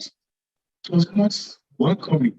It was embarrassing. It treated us as if we're not students. And meanwhile, the error of the YX certificates are not ours, because when we approach the YX, we don't mind nothing. So I'm not even taking the YX issue now. It's the behavioral attitude of the principal. Because when he was teaching immigration, he did a lot of things.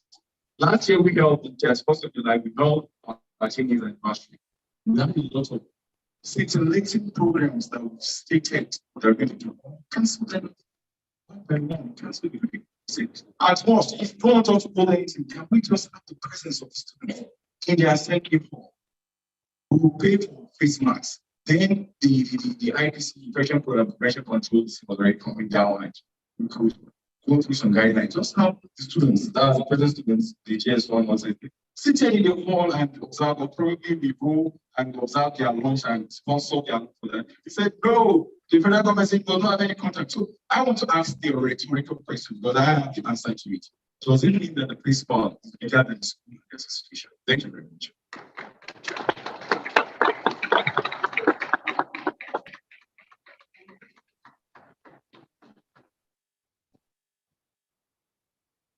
For unitary, still we seem to be forgetting our study. Pro unitary, all right, distinguished seniors, mates, and juniors. My name is IG Christopher Jr. And you already know that. While the president was making a speech, she made a mention of a particular discourse today about today's AGM being a pioneer one where we'll be rotating it region by region, state by state. Well, the person that read the speech from former president, I didn't help him write that speech. I believe he also touched it. I want to beg us. AGMs, old associations, are held in the school. And there are reasons.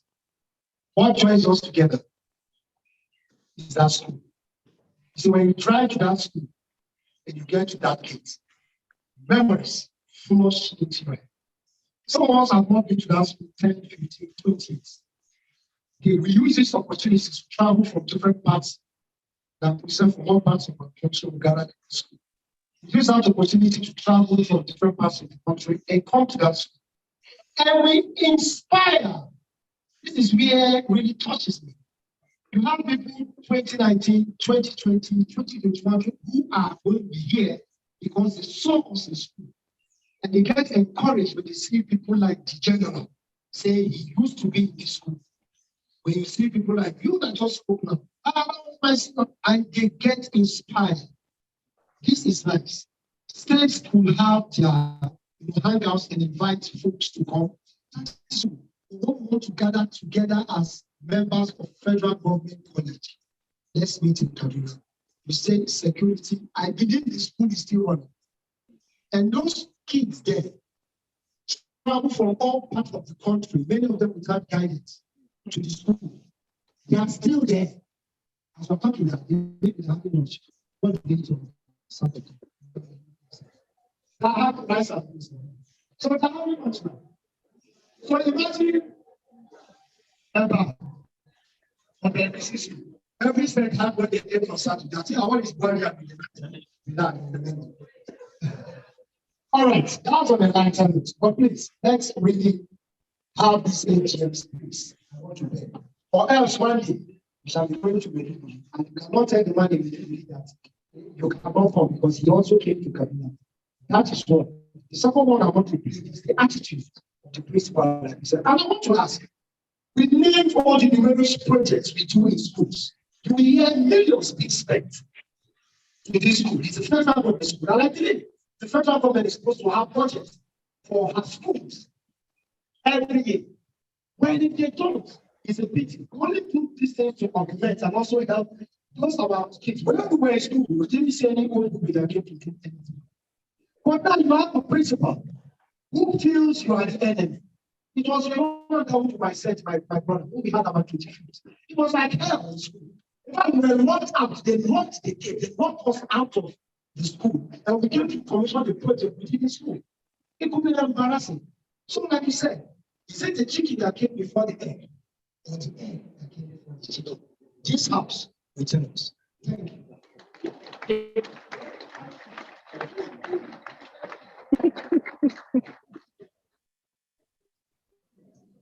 Thank you. My name is Boabek. I'm of the Barriers 1977.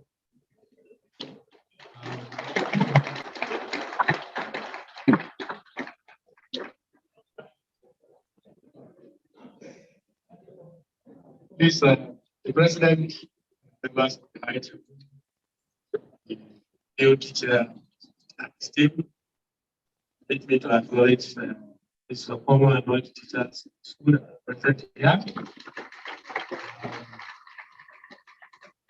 Like I just said, as a member of the Barriers, I can claim that our first child, and I have just taken our others. Anyway. Thank you. My comment is strictly on the emphasis on togetherness, which we all know. Yes, the person I want to really start is I want to let you know that half of this year's experience, you other spaces, that there is strength in bonding. Whatever the problems are, whatever the challenges are, just know that there's strength in bonding. I'm not just talking from the theoretical point of view. I give you just 3 examples. While I was on a course of study in UK in 2010, 2011, I had just finished a 1-year program, and then the NPC Students Association, they actually gave me this prize. In that this thing, there was a place for take photographs and then universal take family photos, and behold, was the member of the class that was in the audience. He didn't come with anybody, but it was a very pleasant surprise. So the MTC was my family, and they had a party for me in John Laura's house in Cambridge. And it was, so there's a lot of joy in it. You know, the other half, this thing I can tell you was, I was attending a clinic. By the way, I'm a doctor. I specialize in the eye. And I was just doing a clinic in an NLPC clinic somewhere in town, covering one of my friends.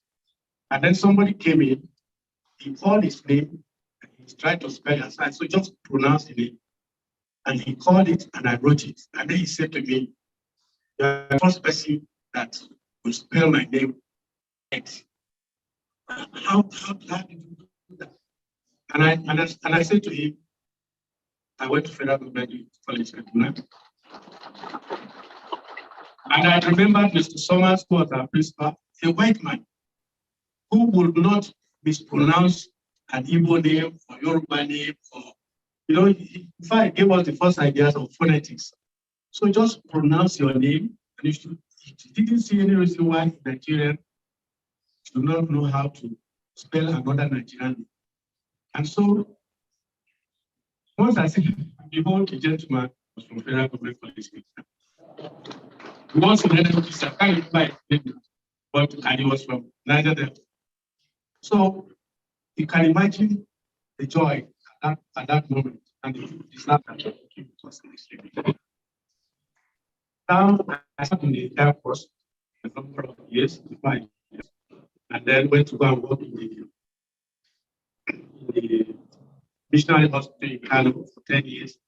Now I'm back, still doing some local services in the military hospital, Defense Headquarters Medical Center here in Abuja.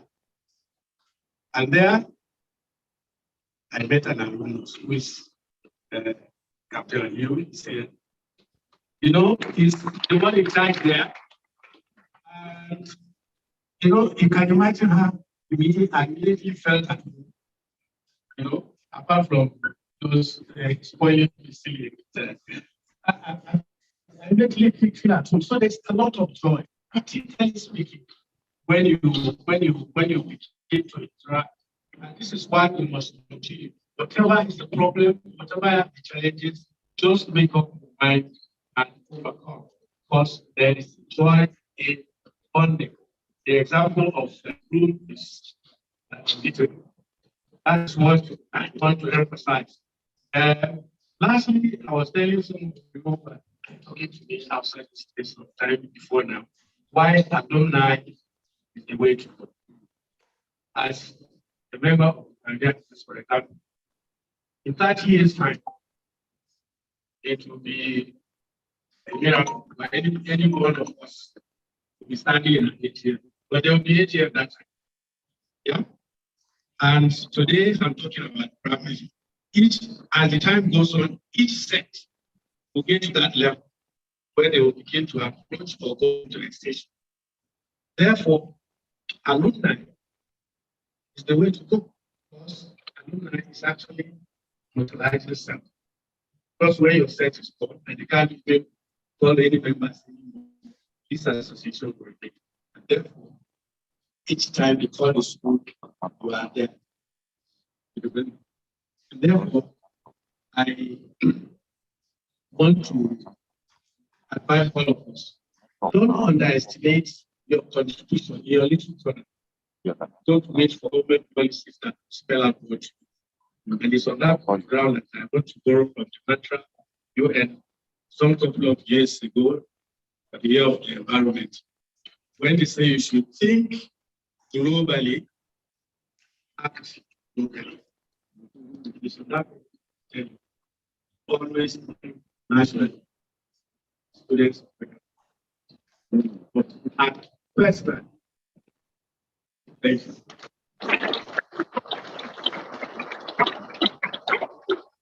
Thank you very much.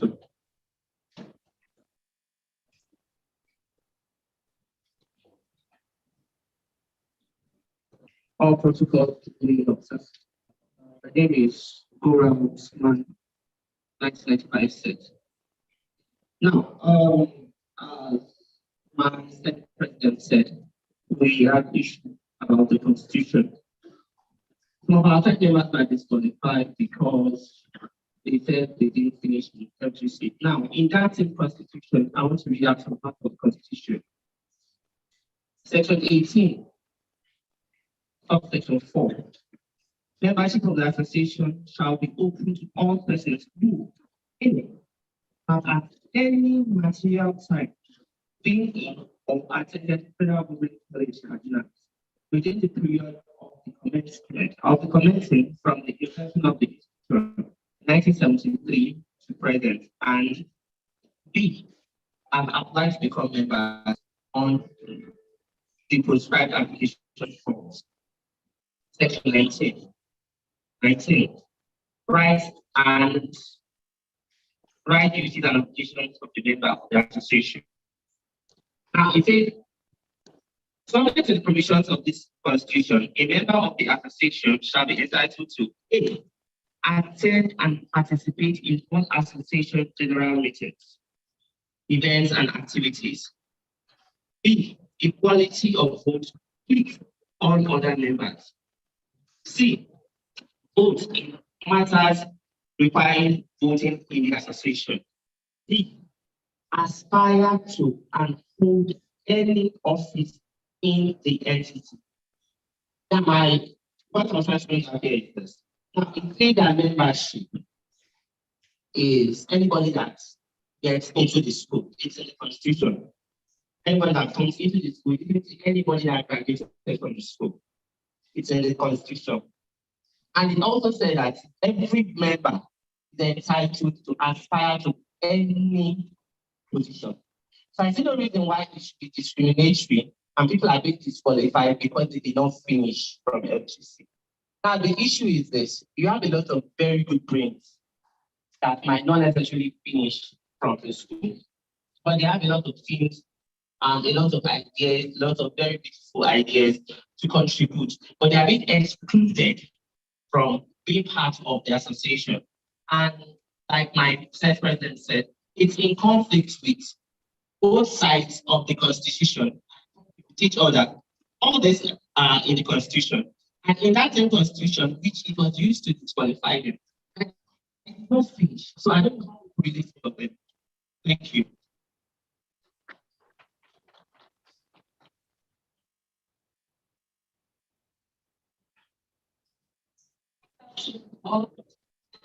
Good afternoon, everyone. My name is from the class of 91. I'm standing here to raise an observation concerning the elections. I really want to appreciate the electoral committee. They did a very good job. But I have a suggestion for them. If you wouldn't mind, like in my class, a lot of things I get they have to pay and all pay, but not all of them. But as we speak, there are 70%.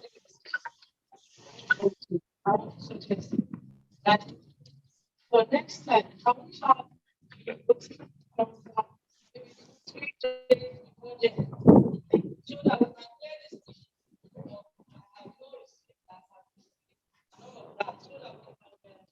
encourage them for next time. I don't know how to tell them this time, pay and vote.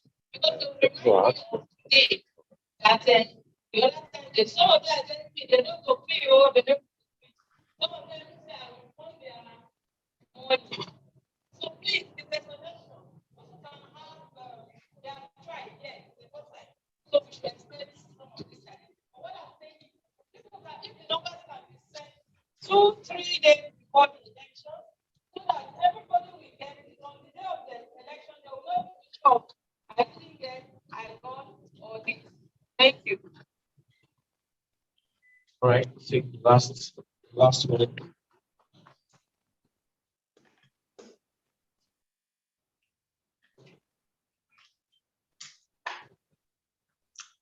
That's true.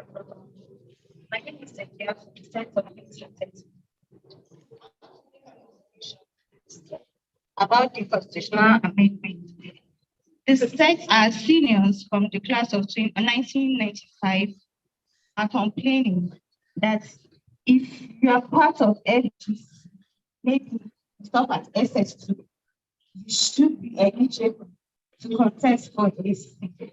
I'm not saying they are wrong, I'm not saying they are right, but I think it's not right or wise. I cannot start BUK and stop at level 2, move to Ankalam and graduate at Ankalam and say I'm a Bukhari. No, I'm not. For you to be an student of FGC, I think you have to graduate from FGC. I'm not saying they are right. So, talking about sitting at home when you are in midst of your seniors or your juniors, I think it's limited to some ages. Because I could remember vividly, I chatted the president of Fgckadosa Agm. Mr. President has snubbed me. I made a proper introduction, setting my year of graduation, making it very clear and visible that I'm an old student of Fgckadosa, which he is the president, and he snubbed me. I was not welcome. I was not. So I think the seniors, our seniors, the older ones, make themselves comfortable around themselves. While we, the younger ones, are being neglected, segregated. There should be like oneness. I'm not saying oneness here. If I can, I'm actually bitter. I was telling my friend that I want to demand an apology. He's not my message, and he's the president. I might have asked for too much, but he's not my message, and I'm not. Thank you. Thank you. Thank you very much. That was the last one. Second Jensen.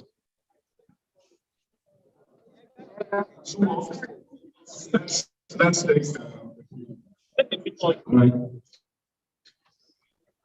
If you okay, he mentioned, I'll come to you.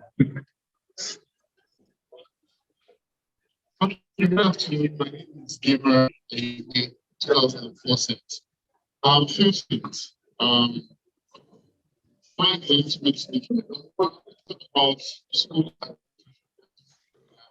principals and I find myself as the pressure to make the sense that the government will have much money for infrastructure development for schools.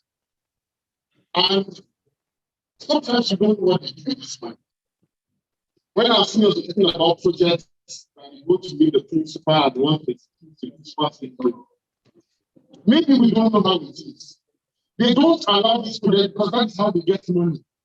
If these projects are done, money will not come. And so if the association will ask themselves as special group to monitor budgets that gets into Fgckadosa, then at the end of the day, we continue to have the same thing happening. The same thing happening. We should know how much Fgckadosa is getting in terms of allocation of budget. So it will help us to be able to say, okay, fine. If they are giving this amount of money, what has to be done? Then we can also tell the government that this is what's happening in the school. So that the authorities put themselves together. Secondly, I'm a member of the Expo of the branch. And for last year, it's strange.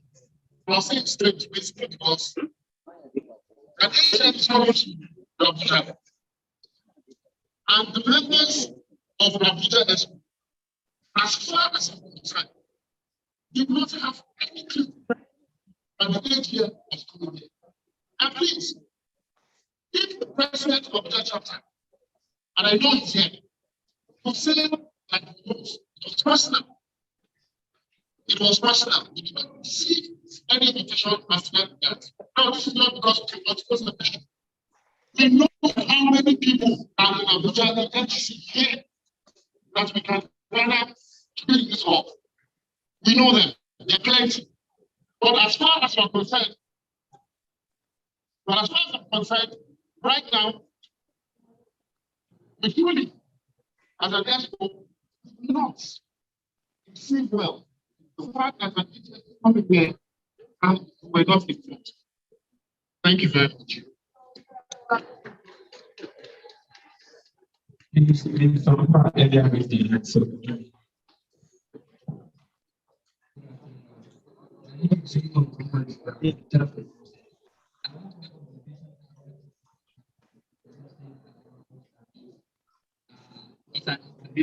I think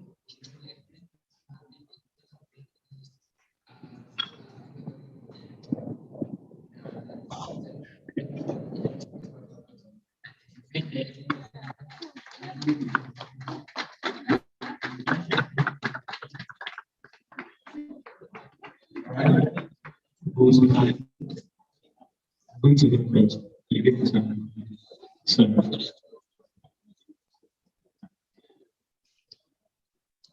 good afternoon.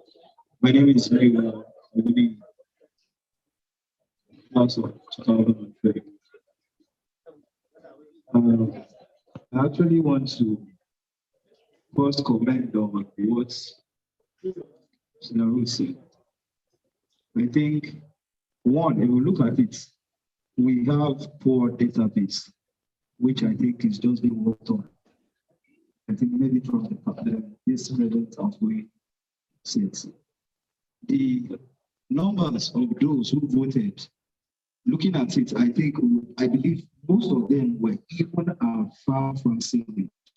Why? Because proper relationship is not being built with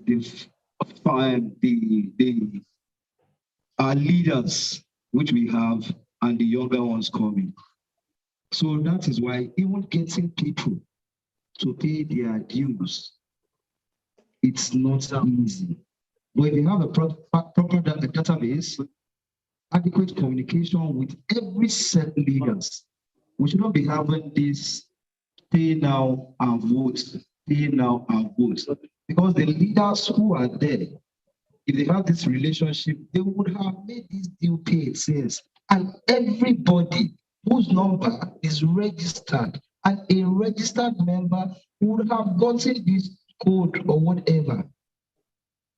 If we don't take these narratives of paying earlier, these are stipends that we know that we can even spend even without going out of our homes. So why make an issue out of it and let it go beyond when we just want to vote?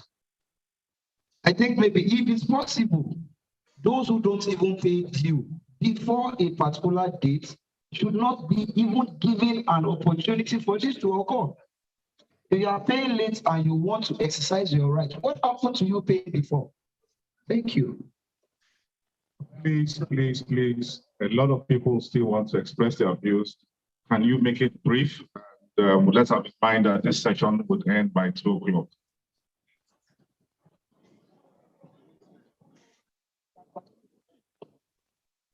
Good afternoon, everyone. My name is Abubakar Berabu from Y2K year 2007.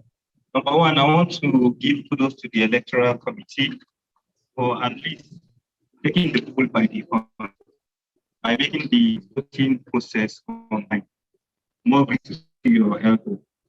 Number two is I want to take it up from where my brother started from.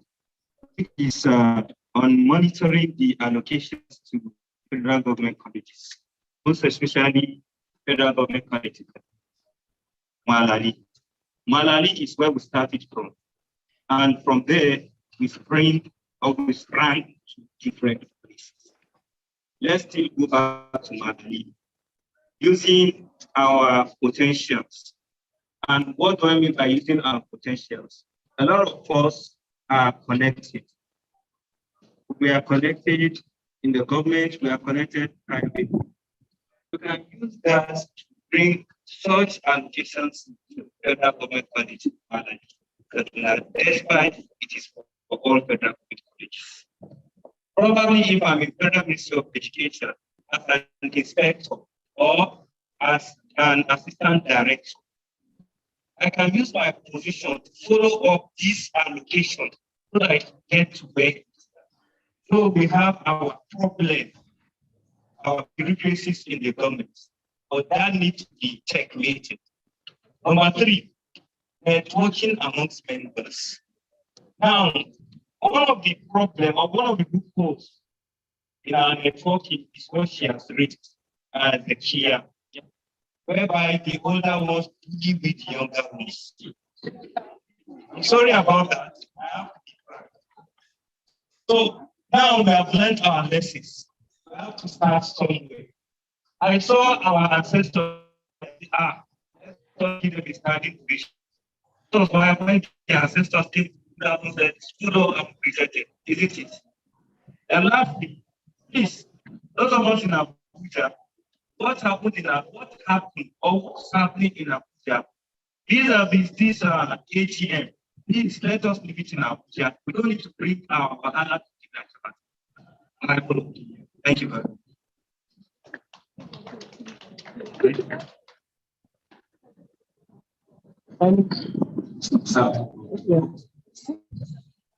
Good afternoon, everyone. My name is Abubakar from the class of 1991. I'd like to hammer 3 issues that are brought up so far. The first issue is the issue of the 95 sets who said they were disqualified as a result of what was in the Constitution. I know before the election process started, documents were sent out to the class representative council, and the class representative members of the class representative council were supposed to disseminate their various classes. One of the documents that was sent was the Constitution. We agree that the Constitution is actually not the ideal Constitution, and that's why there are provisions for reviews of the Constitution as time goes by. We expected that those candidates or the sets should have read that Constitution and should have known the provisions of the Constitution before applying for what they applied for. That is one. But as somebody has suggested, as in Senior Tuku Gazali has already suggested, that constitution needs to be reviewed. And I hope that the incoming constitution will review that. The second issue is the issue of the principal not being cooperative. I don't think principal is the problem. We are the problem. The alumni is the problem itself. We have distinguished alumni who have held positions, who are still holding various status of the economy in the ministries, in the military, and I'm sure if an alumnus of this association was a former GOC Kaduna, and I know that the GOC provides security around the schools, FGC Kaduna inclusive. So I don't see how we could not leverage on all these contacts that we had and make sure that the principal chose towards, as in falls in line with what we wanted to do for the school. After all, what we wanted to do was finally the issue of the Abuja and executive. I didn't want to bring this up, but since somebody had brought it up, I think I need to talk about it. I've been in Abuja for 1 year now, and in the 1 year I've been in Abuja, we've not had a meeting. My classmates are here. We don't even know who the executives of Abuja chapter is. And somebody comes and stands up and tells us it's an ESCO in Abuja. Being the members of the association in Abuja, we don't know who he is. So how can you now come and say that national did not? And I'm sure in our platform, we've asked this question several times. What is happening in Abuja? What is happening in Abuja? And they tell us they are meeting people in the back end. Who are the people in the back end? Is the association for back end people or for members of the association? Why would you come here and start telling us what the national, when even you as an ESCO, you didn't do the right thing for members in Abuja? Thank you very much. Ladies and gentlemen, please let us have just one more speaker or two. Good afternoon. My name is Fatai Yakubu Al-Hassan, class of 79.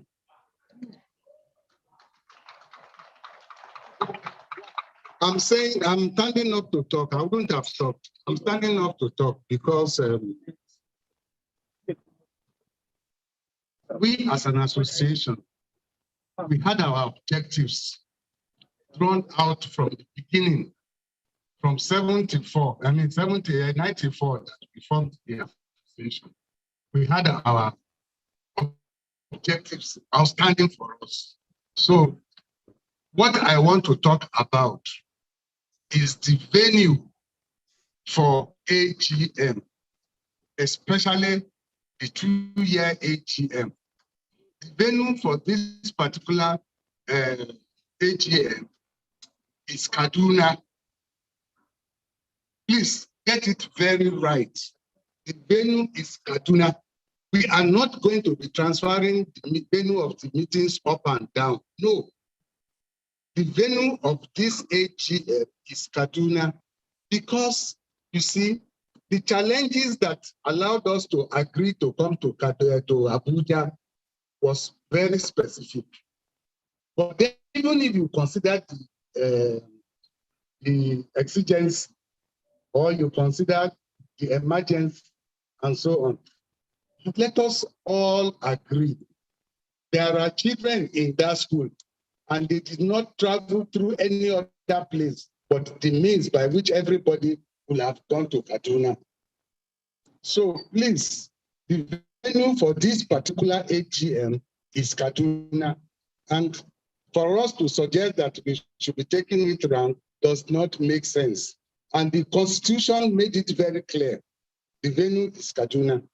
We should know that one very, very clear. Thank you very much. And finally, our president, let me stand on already established protocol. My name is Chukunedum Martins Abraham. Just some moments ago, the secretary said we'll have about, I think, they say 2 o'clock, right?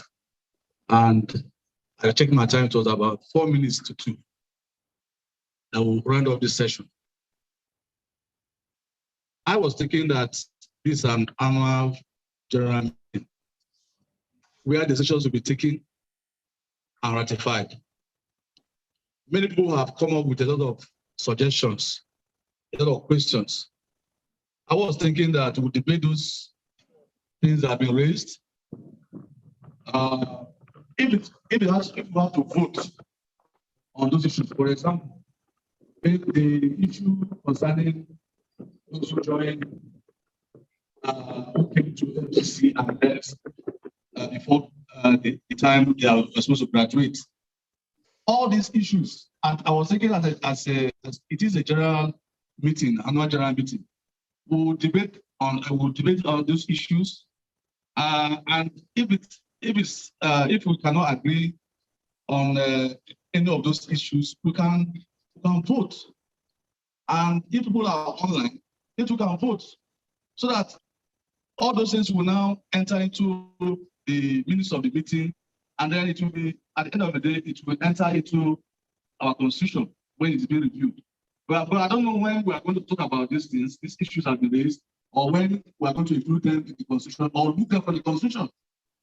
So I don't understand the pattern or the way this annual general meeting is being run. Whether that has been the pattern from the onset.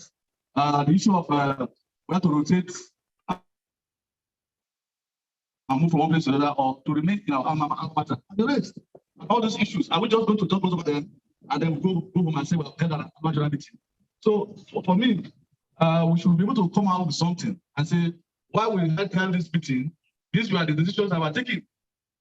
What are the decisions that we took in this meeting? If I'm just going to dismiss and go away. That's just my question. Thank you. Thank you very much. Thank you. Oh, sorry. I support the general suggestion. That's it. All right.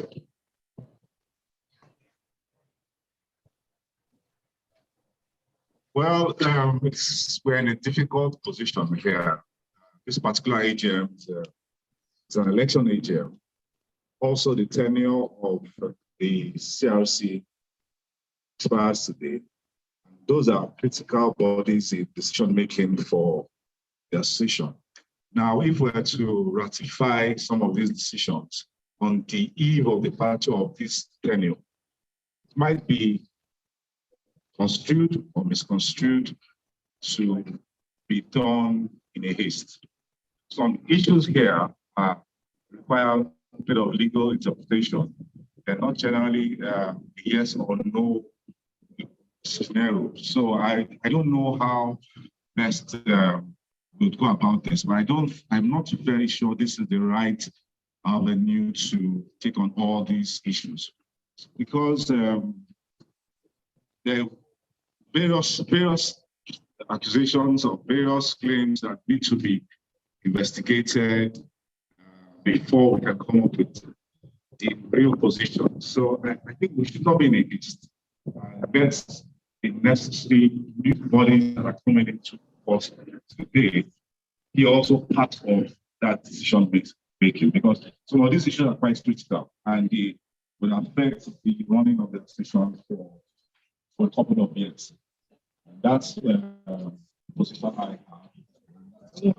The transition on behalf of the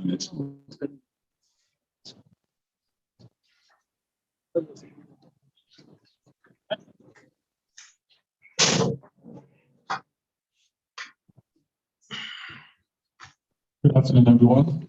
I'm going to stand on existing documents. I just have one comment in support of what Martin said, but I also have a recommendation. Because Martin, I think you spoke very well. Apologies to Martin. You spoke very well. I'd like to suggest that one decision that will come out of this AG is that the new executive team with CRC We extraordinary to that meeting.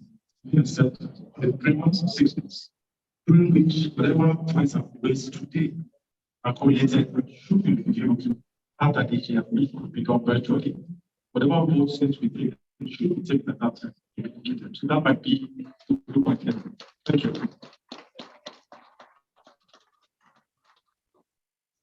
Thank you very much, Senior. I don't know your name, but I second your opinion.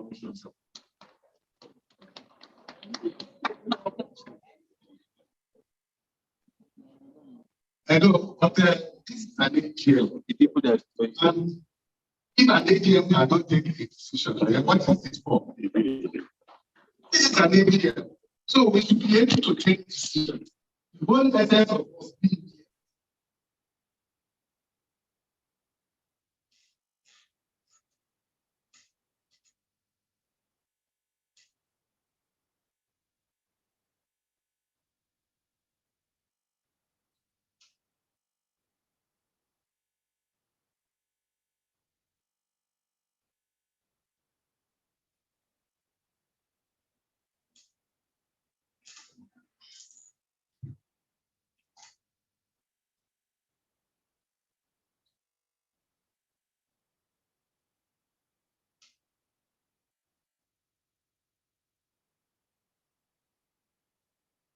is to be held in Kaduna. There is no doubt about that because the Constitution says so. This AGM is to be held in Kaduna. And then in the school, because the whole essence of an alumni is that we should be able to help the school. How can you help the school? Don't see the school. How can you help the condition of the school if you don't see the school? So we should be in the school, then that's the only way we can help the school. No, the principal is all that about the principal is just a particular work. And I mean, I was in school last week, and I saw the principal, I saw everybody whom I wanted to see. So definitely the principal, if he has issues, an issue, personal issue. So we don't have problem. As far as I'm concerned, we should take a decision that we need to take. Yes. If we have to vote, let us vote. The whole essence of an AGM is for us to take decisions by voting.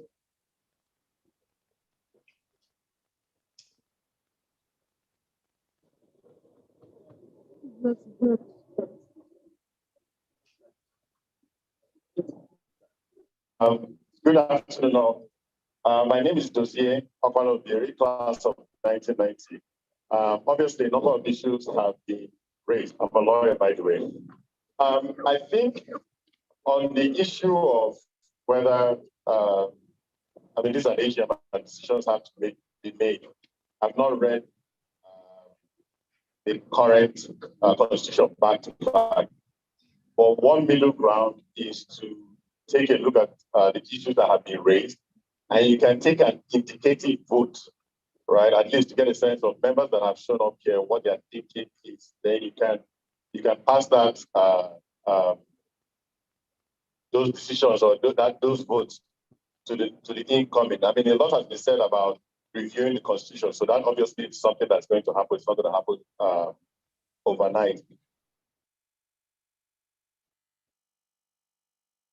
Of that, but I'd like to give an example. I mean, this is the first time, I suppose my senior is reacting to the suggestion that the AGM should be rotated. But I remember having working for the African Development Bank that's headquartered in Côte d'Ivoire. When the war broke out there, they moved to Tunis and the annual meetings were held elsewhere for that period, but later returned. So it's not unprecedented that this is moved to Abuja at this time, given what had happened at the time the decision was made to move it to Abuja. Yes, so it shouldn't be something that hopefully not to be disrupted by the word, but that we should be too unhappy about for this particular purpose. But I suppose, like I said, on the issues that have been raised, an indicative vote can be taken at this time. There are quite a number of people in the hall, and I think it would make sense to do that. And then those decisions pass to the next administration. Thank you. Thank you very much.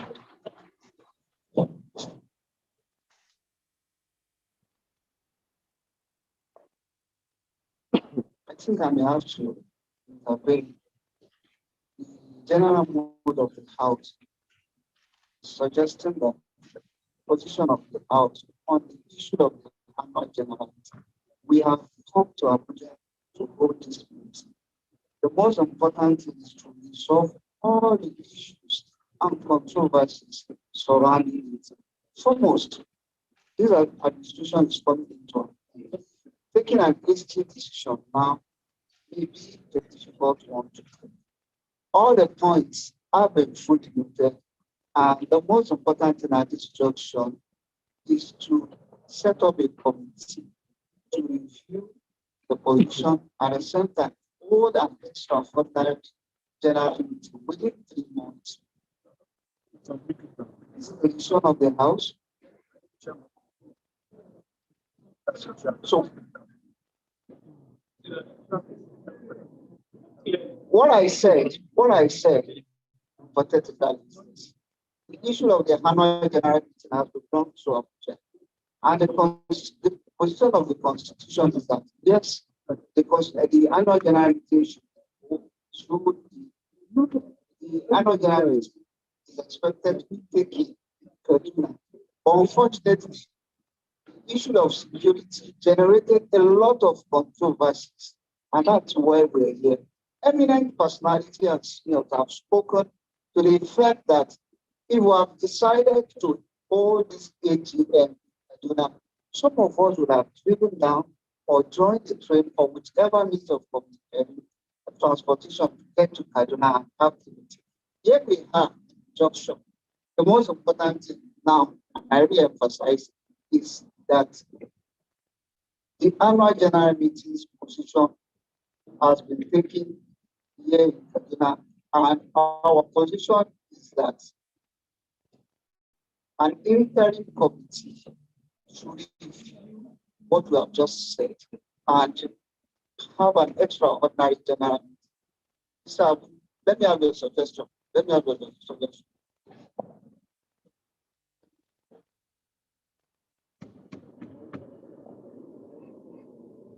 Sir, thank you very much, sir. I stand on all existing protocols. I want to align partially with what our daddies have said. I also want to align, it's not as if I'm sitting on the fence, but I will suggest that for the issue of, maybe we take them one after the other, for the issue of the constitutional review, I believe with the numbers that we have here, if we can take a particular position, it may be subject to review, down the line and stuff like that. But I think not do justice. With respect, apologies to the elders for us to discount or discard. Well, I'm coming, sir. I'm trying to make a point. To discount or discard what they have suggested. The POT chairman is here, and a pioneer set is here. So now, my particular point on the clause in the Constitution per se that says that if you did not graduate from the school, you cannot hold elective position. I think that English is clear enough. For people who have access to the Constitution, you can look at it. And on membership, where it says, if you are fully registered, I was discussing with somebody on the platform, and I said, see, I'm a former banker. The best form of identification is not ID card. An idiot can go and put his name, whatever name is placed on there. The best form of identification is a third-party identification. I claim to be Abdullah Lukman. This mommy said, yes, I know him is Abdullah Lukman. This person said, I can write Matthew or something on my, you wouldn't know. So if your state can identify you and say, this person is duly registered with us, we identify with him, even if it's 1 month in FGC, I think he's qualified to be, part of the alumni. Part of another argument is that someone doing 2 FGCs, for example, in terms of competence and stuff like that. Somebody that just wants to SSD can be incompetent, it doesn't matter. If you are able to stay in your office. So I think we can take a vote on that right now. If that is number one. Number two, sir, the other things about, these learned seniors said something about, setting up a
in the next 60, 90 days.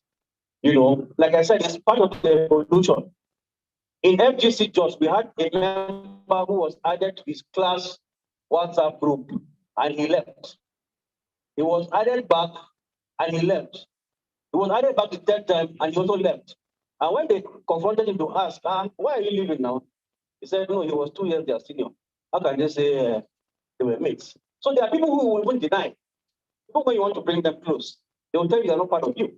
So those things they happen. But please, let's leave here, like I said, so that what happened in 1983 won't repeat itself. All right.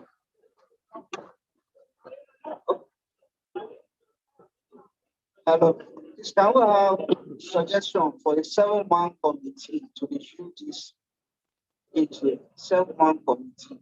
Let's have elections of names. AYA Alasan. AYA.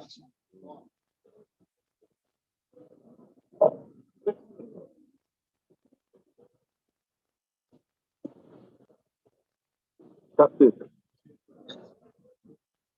Captain. The second nomination is class of 90. Sina Lasson is class of 79. Correct. Okay. The third name, please. The General Secretary, may I say something? My name is Glory Mr. class of 82. And my nomination for the Constitution Review would be Andrew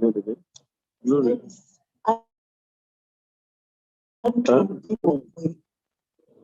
And he's the senior advocate of Nigeria and the only one that we have in this assembly.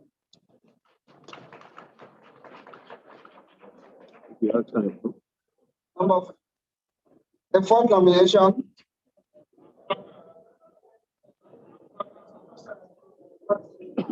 Seats. Elisha Bakimi, 2010 seats. Can I have two juniors again?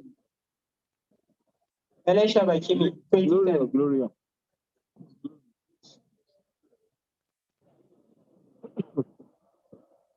I need two ladies. Mary Jumbo. Can we have two ladies? She's a member of the BOT. And they are winding up. I nominate Abdurrahman Abdulatif.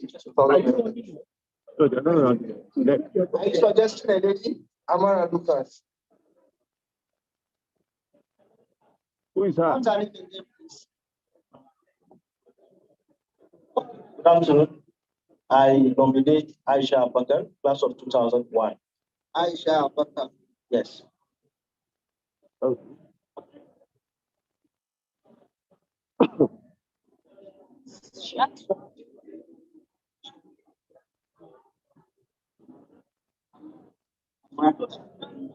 Okay. I nominate Zakia 230. Sorry, we already have 7. Can I please? Sorry.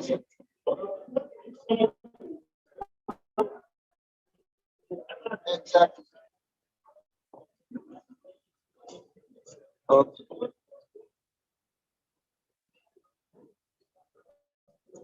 The first name is A.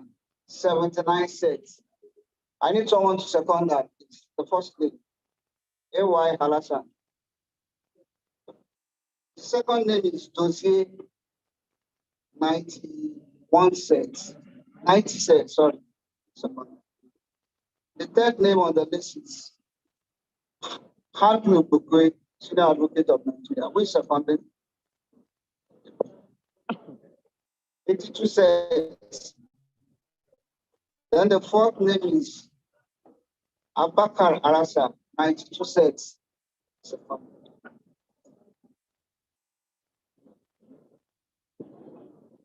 Seconded by who, please?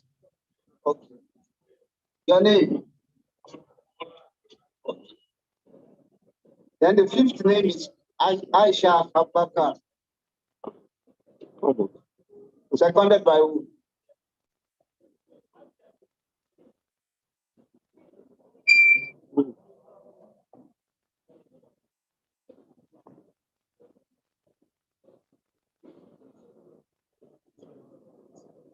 Madam, please, your name, please.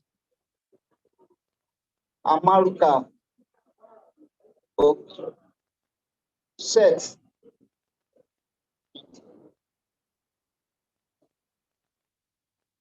Seconded by who, please?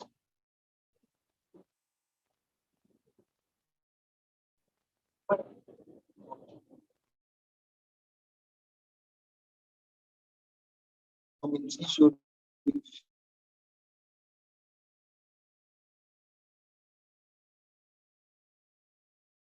review the current AGM.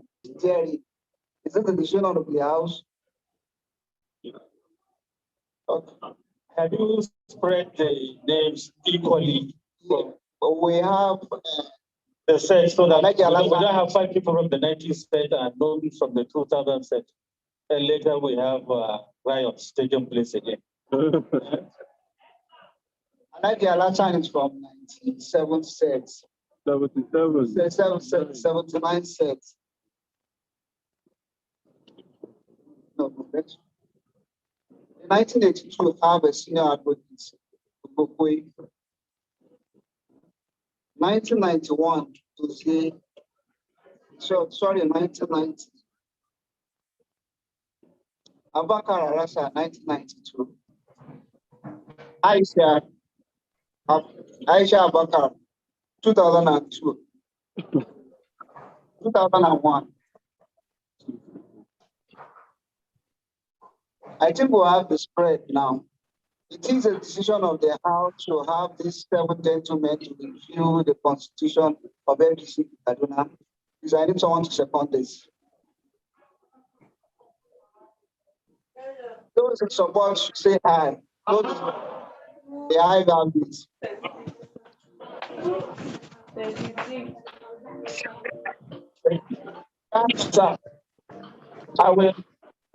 Sir, I want to say that, there's been a lot of discussions back and forth. I would ask that the secretarians. How did you?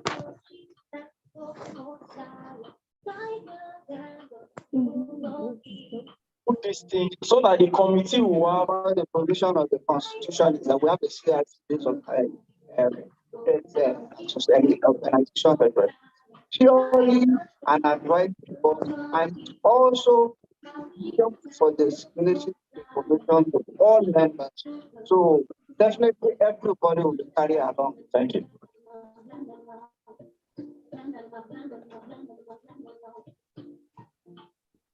Can someone call for the dissolution of this ESCO? Good afternoon again, ladies and gentlemen, and I stand on the existing protocols. I hereby move for the dissolution of the current ESCO. My name is Pande Oyinlola, Niger House, 1996. The election. Seconded by the power compound of the High Comp 2020.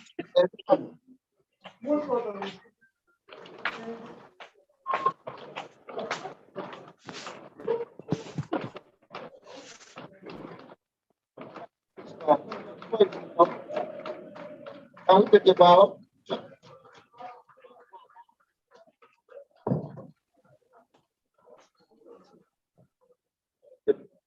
All right. Yeah. Thank you very much. Please, one more time, a round of applause for the outgoing executives. What a job well done. All right. Please, outgoing escorts, before you go, a group picture, just very quickly, very sharply.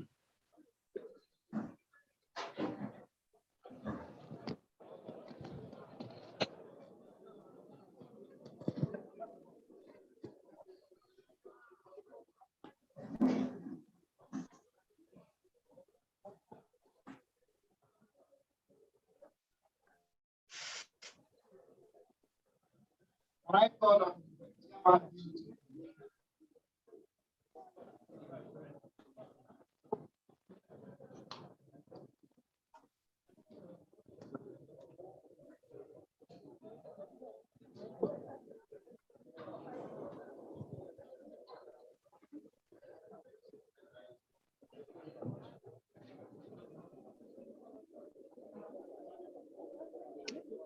All right. Well, those pictures have been taken. Please, I'd like to welcome on stage the chairman of the electoral committee, in person of Chaba Abdulhakim and Sheldon. Please, everyone, give applause for him as he makes his way forward. All right. Also, please, all members of the board of trustees, please, you be needed also in the big circle of the executives. All members of the board of trustees here, please make your way on stage to take photographs of the outgoing executives. Thank you very much.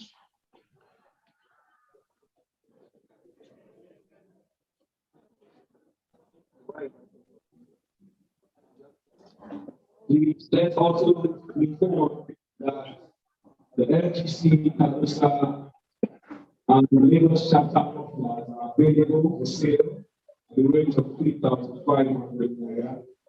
So you can get yours entrance. So mufflers are up for sale. Please. Please don't let me round of applause for the outgoing executives.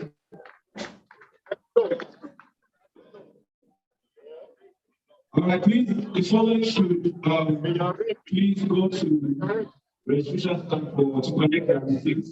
Amar Lucas, Usman Malabud, 2037, William Dogo, 17%, Olivia Joshua China, 98, Fatima Akilo, 86. Congratulations. That's all. Okay. Thank you very much. Ladies and gentlemen, I hand over the microphone right now to the chairman of the electoral committee, Mr. Agm. Please, shall we please be seated so that we can leave here in good time? We are really far behind schedule.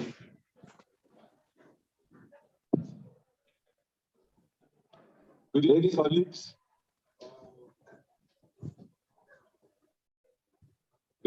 Or is it good afternoon, colleagues? Good afternoon.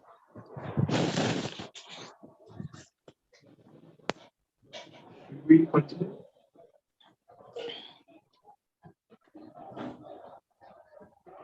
Please, let's all be calm. Exchange of pleasantries can come up after, please. Please, let's all be calm. Let's all get seated. Please, let's all get seated so that we can be out of here in good time. Please, let's all be seated, please.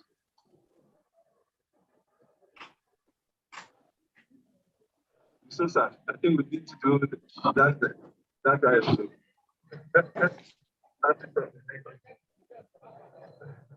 Anyway, let us proceed with or without our colleagues. Please, let's all be seated and let's listen on to us. Good afternoon, ladies and gentlemen. Let me start by saying that all things we thank the Almighty. I'd also like to commence by apologizing to those I may have been a little impatient with or otherwise shown some upset or displeasure during the process. I'm particularly looking at Yuri, my apologies. I'm particularly looking at you, my apologies. I think that they have inadvertently caused some angst, so I'm very sorry about that. We do need to thank the alumni, all of you, and the National Executive or the immediate past National Executive for their tolerance and forbearance and all traverse this virtual electoral system that we adopted for the first time. My colleagues are very sincerely that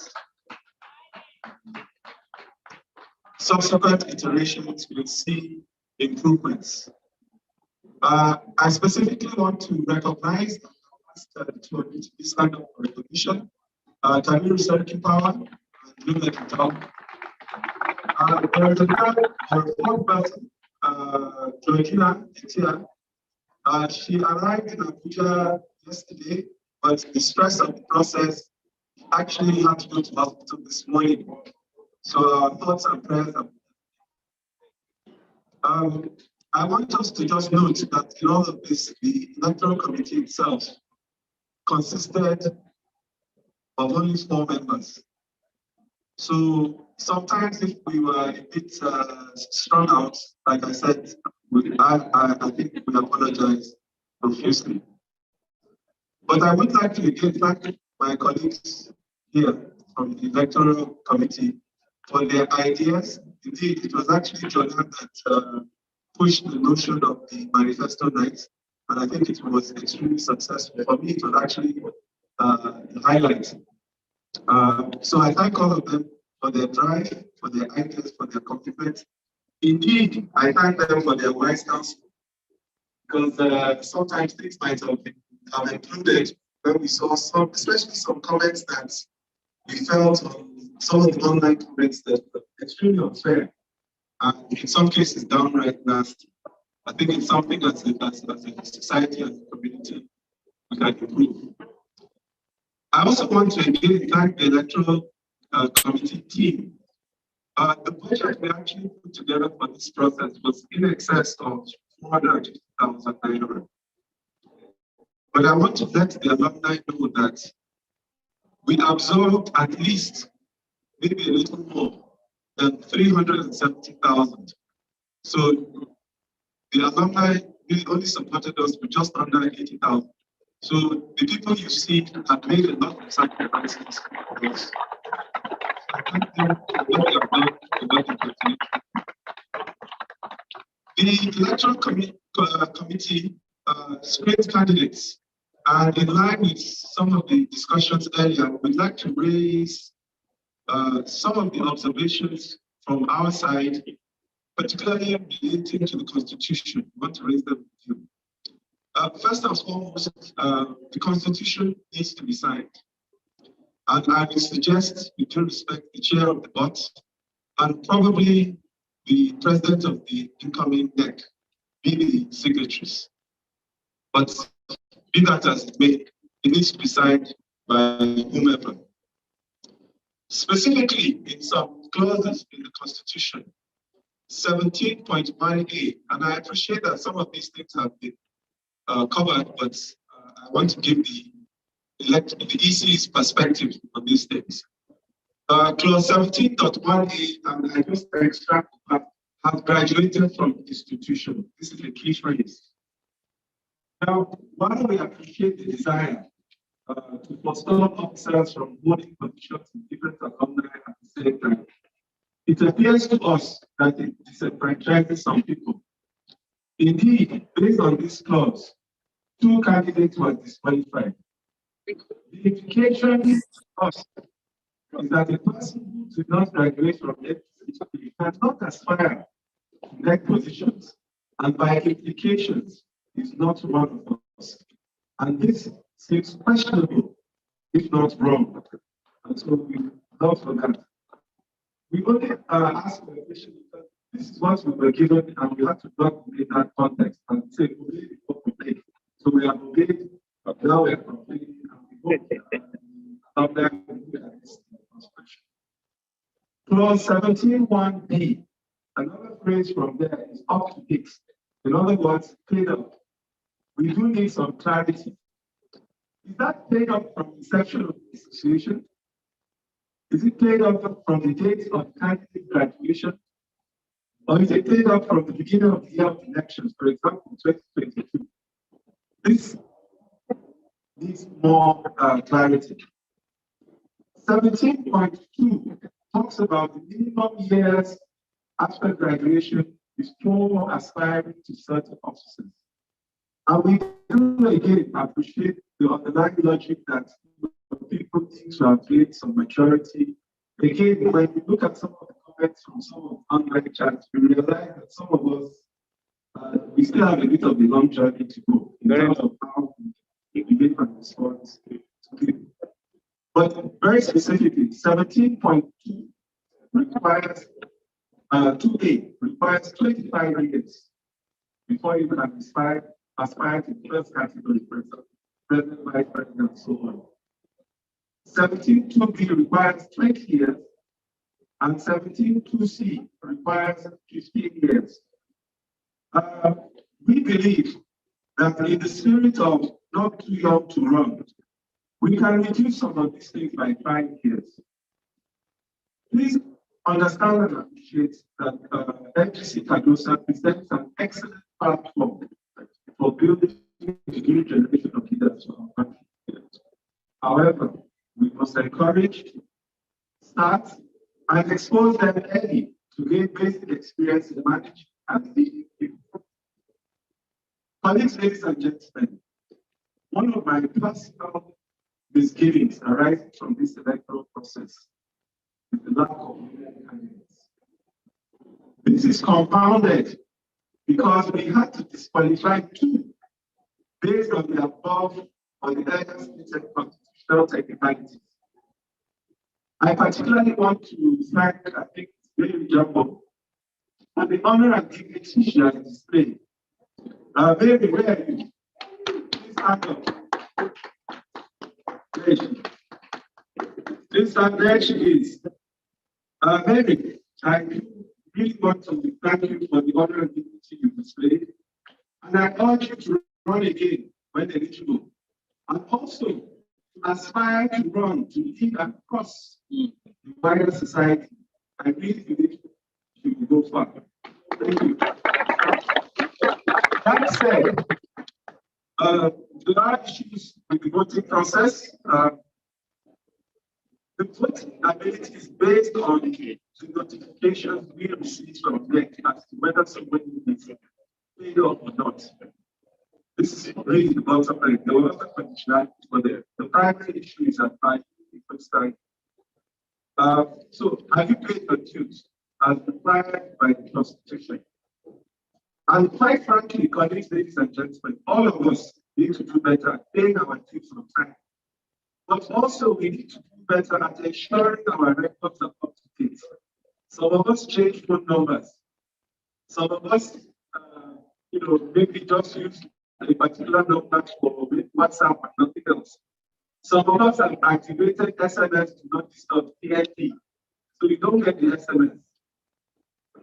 But please understand, the electoral committee cannot do next job. We cannot take receipts from individuals.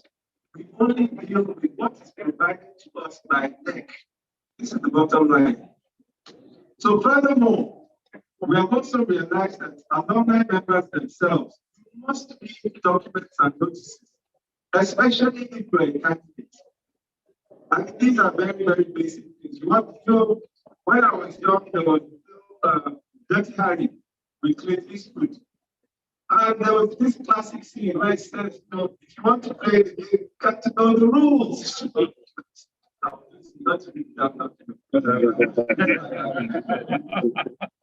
You said it down. When you said it. All right, sorry. The voting platform itself was open for 24 hours from noon Friday to noon today. Part of the reason for this was to accommodate alumni as far away as Los Angeles, Seattle, Washington State, Vancouver, British Columbia, and Canada, all the way across to Kuala Lumpur, Malaysia. So if we had simply left it for 1 or 2 hours this morning, it would have been either too late or too early for some. Of the over 1,000 codes, each person had a unique code to try and install self-voting. And I know there was a gentleman this morning who was gloating that he received 3 codes. I'm not sure that kind of mistake or something is something you need to gloat about. We do make mistakes, especially. But a unique voting code was sent to over 1,000 identified alumni, sent by SMS. And because of the limitations of the different platforms, we ended up having to send them manually. And also, we make available codes to those who brought proof of payment, even though we are supposed to have just gotten, like I said, from the authorization, who are physically here today. So of those 1,000, about 320, so 32%, that's it, voted. Now, we have also observed that between 150 and 200 alumni did not get their unique codes. This may have been due to the following. One, people's numbers were simply wrong, either due to typographical errors. Some cases, people listed multiple numbers and first number.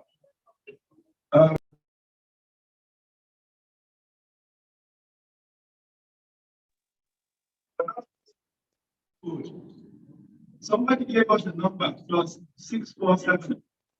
That is Vanuatu.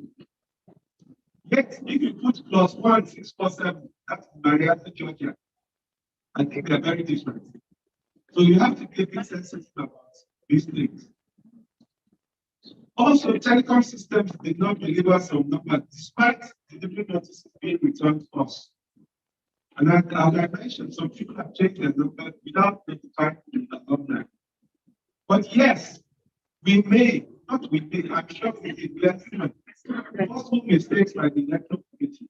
For those mistakes, we do apologize, and I believe it will be part of our report, and the next committee, God willing, will learn and build forward. These are all part of the learning process, and I take responsibility for the lapses and apologize for those lapses. And more importantly, I apologize to those who I may have spoken harshly to. So getting to the results.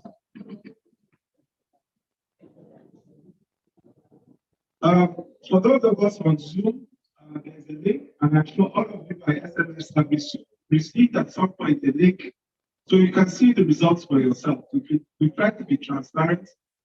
From the moment the polls opened yesterday, people could actually follow the voting second by second, hour by hour, so that they can see for themselves without being transparent. So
should be true with this process. So that we First, they have constitutionality, they have politics. Since the house, we have house sitting, these vacant positions should be end. We should just end this today. You understand? We should end it today. It's a matter of suggesting and in-house people in the house vote. And it's true. So that we don't have plenty things for these incoming people to do. I think they have plenty, really have plenty for my suggestion. Yes, madam, okay. The gentleman, yes. Thank you very much. My name is Ivan with 1984 set. I stand on already established protocols. I'd like to suggest that since we are able to meet all necessary provisions, particularly verifying the standing of people who want to stand for election, since we already have an executive that is coming in, I think we should allow them. Okay. One final word, and then I just yes. That's final word. Please, I'm talking as a former chairman of the electoral committee. One of the things we found that people who are not interested in the position, even if we decide to select again, they become a problem to the bank. So it's always better for the bank chairman, president, to source out people who are going to be dedicated. And that is what we're looking for the next 2 years. We need people that can do the job and not just be there for the job of it. Thank you very much. So, those in favor of taking it to the next, say aye. Aye. Those opposed, say nay. Let's have it. Thank you very much. So, once again, I give back all of you for your cooperation, patience, and goodwill. May the Almighty guide, protect, and uplift all of us and our families. Thank you very much. We declare the meeting closed.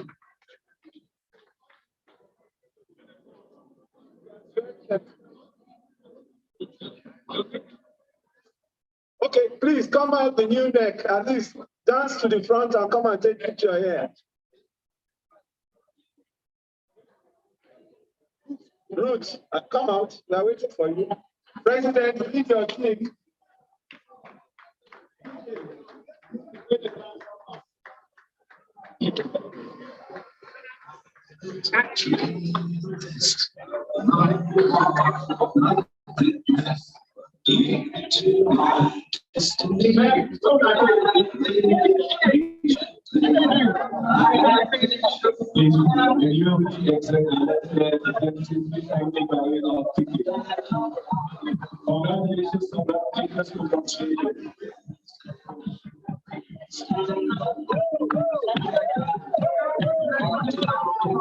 Please, let the chairman, please, elected executive, congratulations, sir.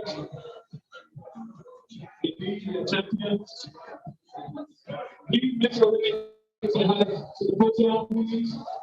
Please make sure the podium.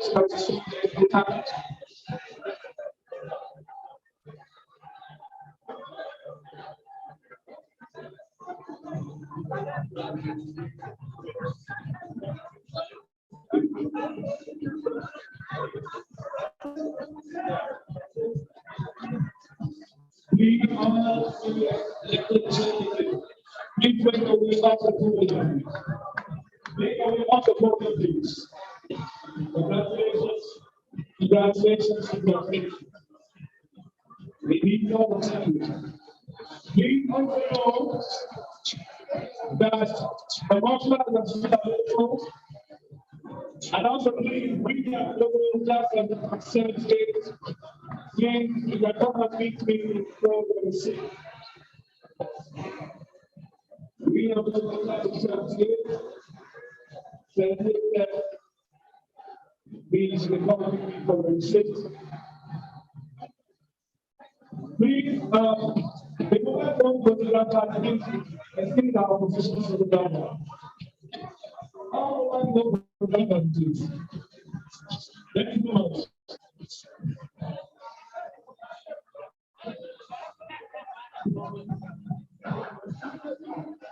Thank you very much. Congratulations. Congratulations. Congratulations.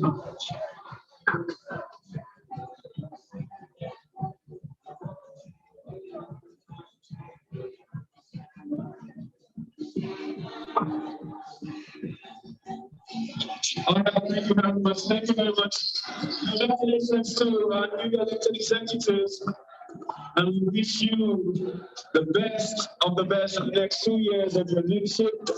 And we pray that in your turn, in your tenure, this participation will be with us strive in the city.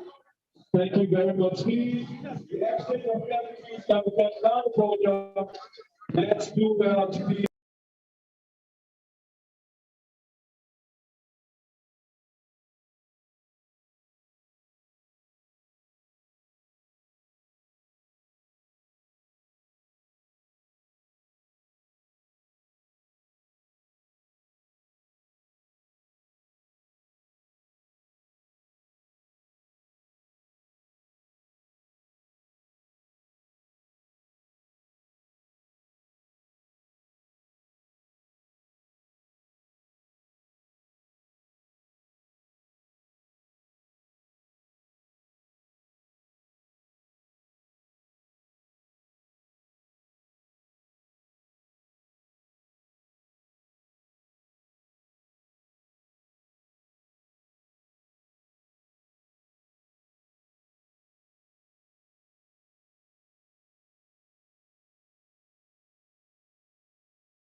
Good afternoon, everyone. Sorry, I'm ending the meeting. We're done.